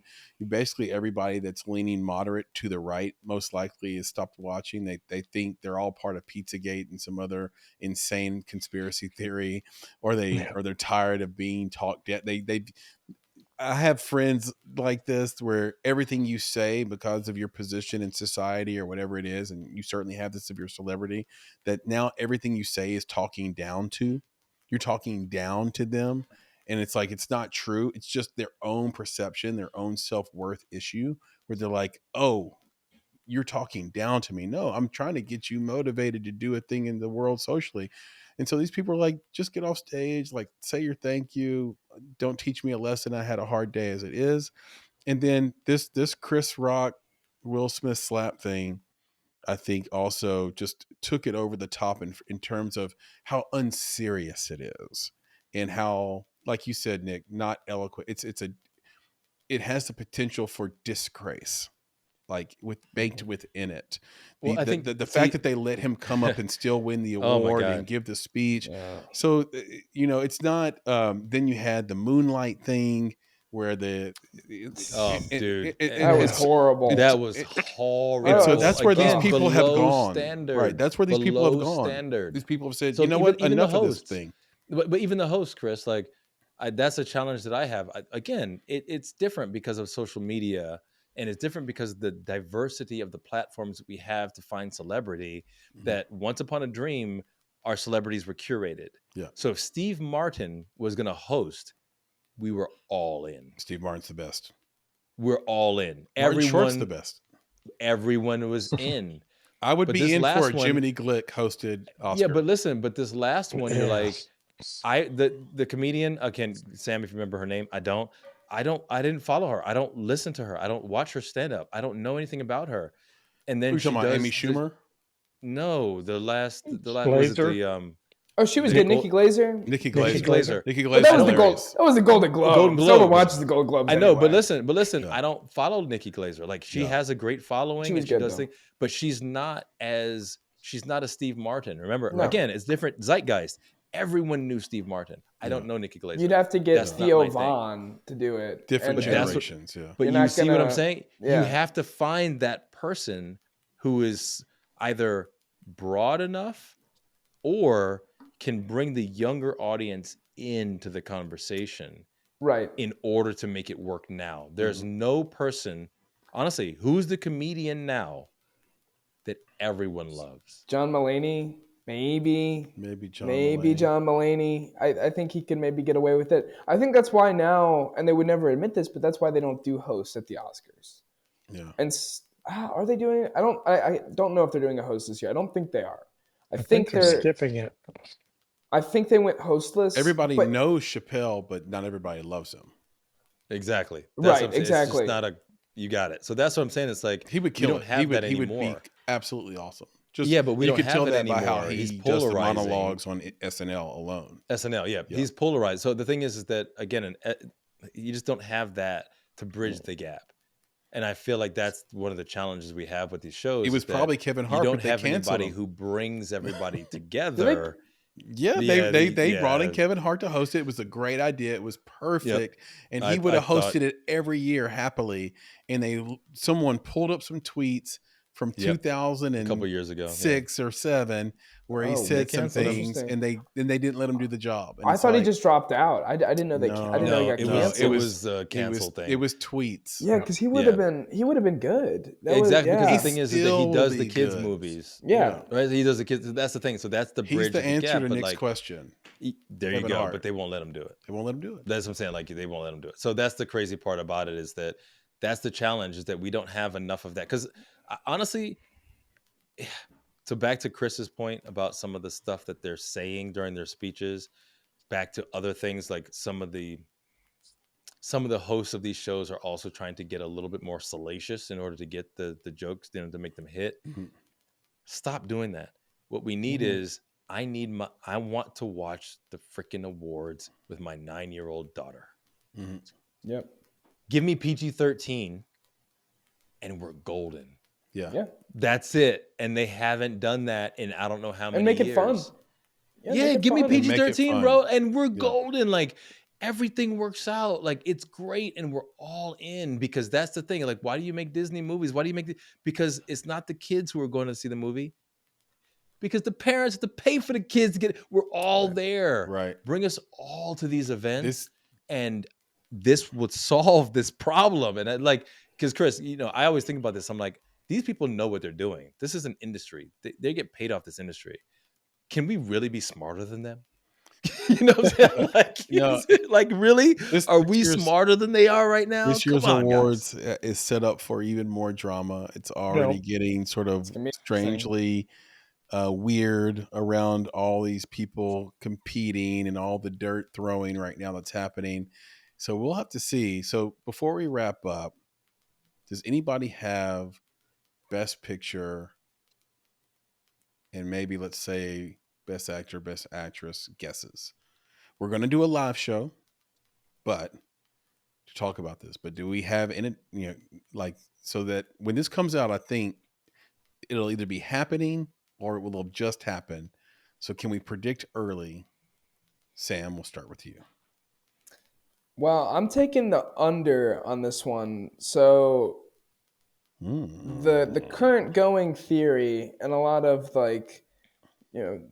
people are putting money down that Anora is going to win. Yeah. It kind of ran the gamut over at the DGA, PGA, Critics' Choice. I don't think so. I think it's going to be Brutalist.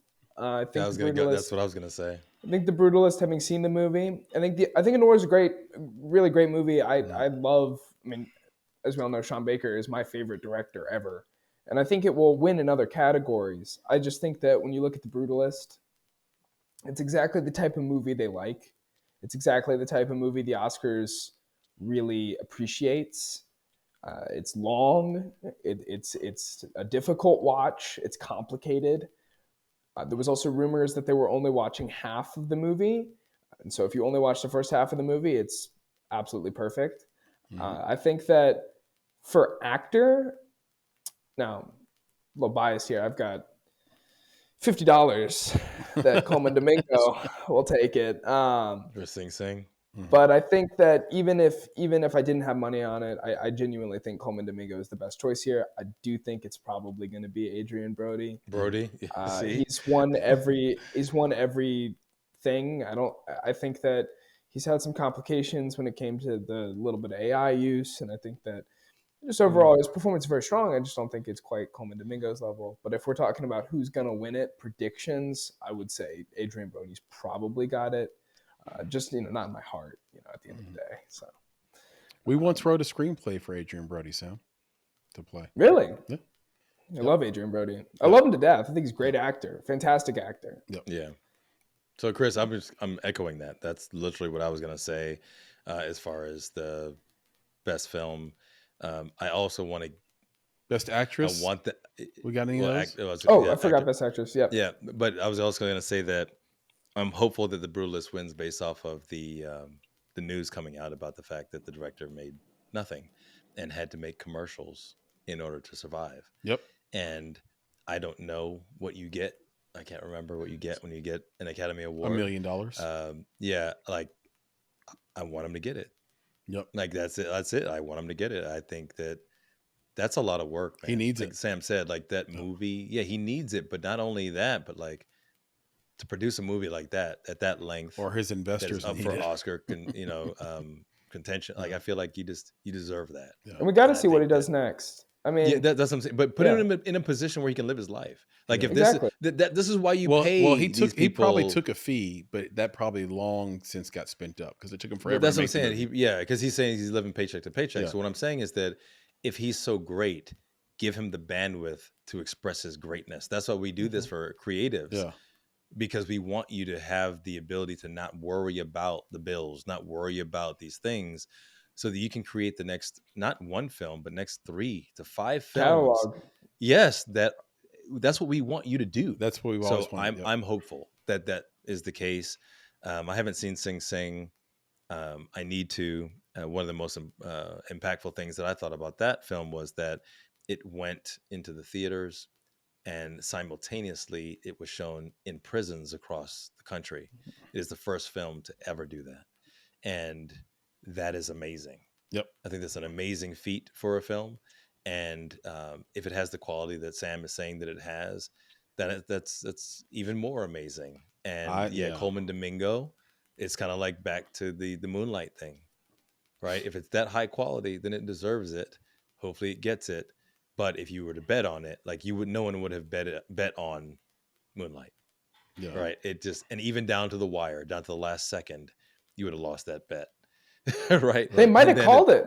They might have called it. Yeah. And then the last second, they got it right. It went to La La Land. But anyway, so I would appreciate. But I think Adrian Brody, and then I'll go back to you for actress. I don't know if I'm educated enough to give a guess on that. Well, actually, Chris, you go ahead and you kick off actress. I can kick off actress. Well, Papa Bear, do you have any thoughts on this at all? Have you seen anything this year? No, I'm going to have to take a pass because I haven't seen any of the ones that were nominated. Oh man, come to my house. Come to my dojo, sir. All right. And we will watch all of them or any of the ones you're most interested in. And maybe except for The Brutalist, I don't know if I'm going to do that twice. this close together. I would Eventually. From what totally I've do it heard, I'd like to twice. see Brutalist, but I would totally I'm do it Still Here twice, is just another not one. this close back. Oh God, it made me I'm cry. Still Here. Oh my gosh, That made me cry. So great movie. Fantastic. So okay. Yes, Nick, Sing Sing is fantastic. It's I thought it was movie of the year, basically up until the point I saw Anora, and then I thought, ooh, maybe Anora's better, and did some more things, and then you're just watching a lot more films. You're like, oh, this is a little closer than than I initially imagined. But Baby Girls, Yeah, it's not best film, but I think what Nicole Kidman does there is worth consideration. I thought Angelina Jolie is the best performance I saw from a female this year, or from an actress this year. In Lily Maria, Rose Depp and Nosferatu. I thought highly underrated. I think it's underrated. I think Nosferatu is the best horror film of the year. What she did is not close to what Angelina Jolie did in Maria. Angelina Jolie became that person. And you talk about someone disappearing into their role. You just have to watch it and you'll see what I mean. It's she's not herself. That's for sure. But will Demi Moore win for The Substance? I didn't hate The Substance as much as Sam did. It's a movie. Sam. It's a movie that you shouldn't watch more than once, but you have to watch it at least once. And I think her and the co-actor, they both did a really great job. Those are Margaret Qualley. Yeah. Those aren't normal people doing normal things in a normal situation. That's unusual to do. And sometimes the person who's due just wins. And I think Demi Moore is due. So I think she'll win. So there you go. Yeah, it's a difficult one because, but for me, it's Angelina Jolie did the best, nominated. Yeah, well, I was gonna say, but back to what Sam was saying about what the Academy likes. Mm-hmm. When's the last time Angelina Jolie won an Academy Award? She won for. But what I'm saying is, she too I think might be due. Yeah, she might be. So she wasn't nominated. But she wasn't nominated is the problem. Yeah, so that's the thing. Like I'm saying, she had the best performance I saw this year. Is it Bones or something? And it's a shame because she's not going to win, obviously, right? Because she's not nominated. But so of those that are nominated, then it's probably going to be Demi Moore's year. And here's the thing: I'm forgetting the young lady's name that was in I'm Still Here.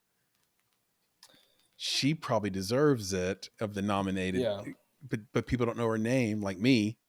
No, or me either. So Demi Moore is going to win. You see what I mean? So that's you kind of bet. If you're talking about bet, Sam, you do it that way. Movie wise, not just because of what you said, Sam, like Hollywood likes a certain type of movie. I thought Anora and Sing Sing were great. I thought Brutalist was profound. So it's epic. There's just a difference between those two. One's a great movie, and then or a couple of these are really, really great movies that are just awesome to watch. And there's so much more than just Sing Sing and Anora. And there's been a lot of great films that I could point to and say, hey, that was like Nickel Boys. Nickel Boys is like a sleeper pick for best film of the year. I just watched that the other night. Really, really great. Really enjoyed that. But The Brutalist is profound. The ending, which I won't give away, is profound because it flips your whole dynamic and world upside down in a way, and it makes you rethink everything that Brody did to get to that point. Well, I think that's what Sam was saying about that is the type of film the Academy likes. Yeah, like so that's it. I'll go Brutalist. All of the marks. Yeah, and I'll go. Okay. But I'm hopeful for and him, I'll go man. Coleman Domingo because I've said that. I said that he should have won last year for Rustin. Best performance I saw last year was Rustin from an actor, and Sing Sing is no different. I mean, the stuff he does with his face and the way he moves, it's just you can't teach it. I think it's great, so I'll go with that. Yeah, so cool. There you go. That's awesome, guys. I think we did the damn thing. Yeah, it's great, man. That's honestly this conversation. I mean, for me, was a lot of fun. And it's the introspection too is revelatory. Really cool. And yeah, freaking Papa Bear screwed me up with that joint, man. Like Papa Bear dropping the knowledge on us. Yeah, man. Like it just killed me. Like I feel stupid. First African American, first woman. I know, but I feel stupid. But the thing hosted. is that what he exposed is it's like it's a culture how check. We're conditioned. Yeah, that's what I'm saying. Like, remember, I told you this whole conversation was going to be a culture check. Yeah, but it exposes how we're conditioned. Yep. Right, despite our intelligence, right? That's the thing. Is like speak for yourself. No, we knew, but we knew. But anyway, all of it's great, and I love the different perspectives. I love having Sam here to provide his perspective on things, and then when we say things, it might actually introduce new things to him. Yep. Right, which is why I love this the give and take of these conversations. Honestly, it's just it's a great time, and I appreciate you guys for being a part of this. Like that's the best part of this whole conversation is that we're all here together doing this and having these conversations. We all get to learn and grow together. So I couldn't ask for anything more. Here. And we also are here with the audience and here with the viewers, the listening and viewing audience. We want to thank you too for being here with us and being part of the conversation. There's a way you can be part of the conversation beyond this podcast. You can do that in the comments section. You can email us. That's at contact@bonsai.film. You can subscribe on our YouTube channel, like these videos, share them with a friend. All that stuff means the world to us. If you're listening on Apple or Spotify or Amazon, you can go give us 5 stars, make some comments there, talk about the exchange we just had, whether you agree or disagree. Let us know what your ideas and thoughts are. You can also communicate with us through our community page on our podcast platform on YouTube. We put polls up every day. We'd love to hear what your thoughts are and opinions are on these little things that drive society and make society what it is. So make sure you reach out to us there. You can buy some awesome apparel and wear your filmmaking journey everywhere you go. That's at cottonbureau.com. We have amazing t-shirts, hats, hoodies, and crew necks there for you to get. And we have many, many cities represented, more cities on the way. But that's at cottonbureau.com. What you'll need to do is you'll need to search for the Make It podcast, and then we will come right up. If you want to reach out to Nick directly, you can email him at nick@bonsai.film. If you want to find me, I'm on X at Flame in Your Heart, or you can just search for Chris Barkley. Papa Bear is he's doing something. Are you throwing gang signs, Papa Bear? I'm reaching out for Nick. Oh, okay. You can reach him. You can reach him the way that. Well, how were you reaching? Were you reaching for Nick at bonsai.film?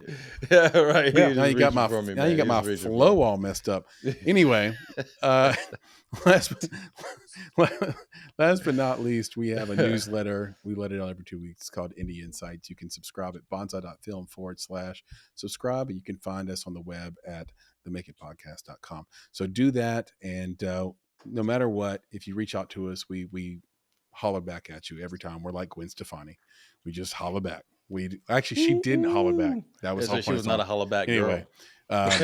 Neither are we. Right. But we will reach out to you. We do that 100% of the time. So with that, Nick, can you please leave us with the credo? Yeah, man. Again, appreciate you guys. This is awesome. And with that, I will say to our friends, filmmaking friends, our fans, our family out there, we have to say, be better, be creative, be engaged.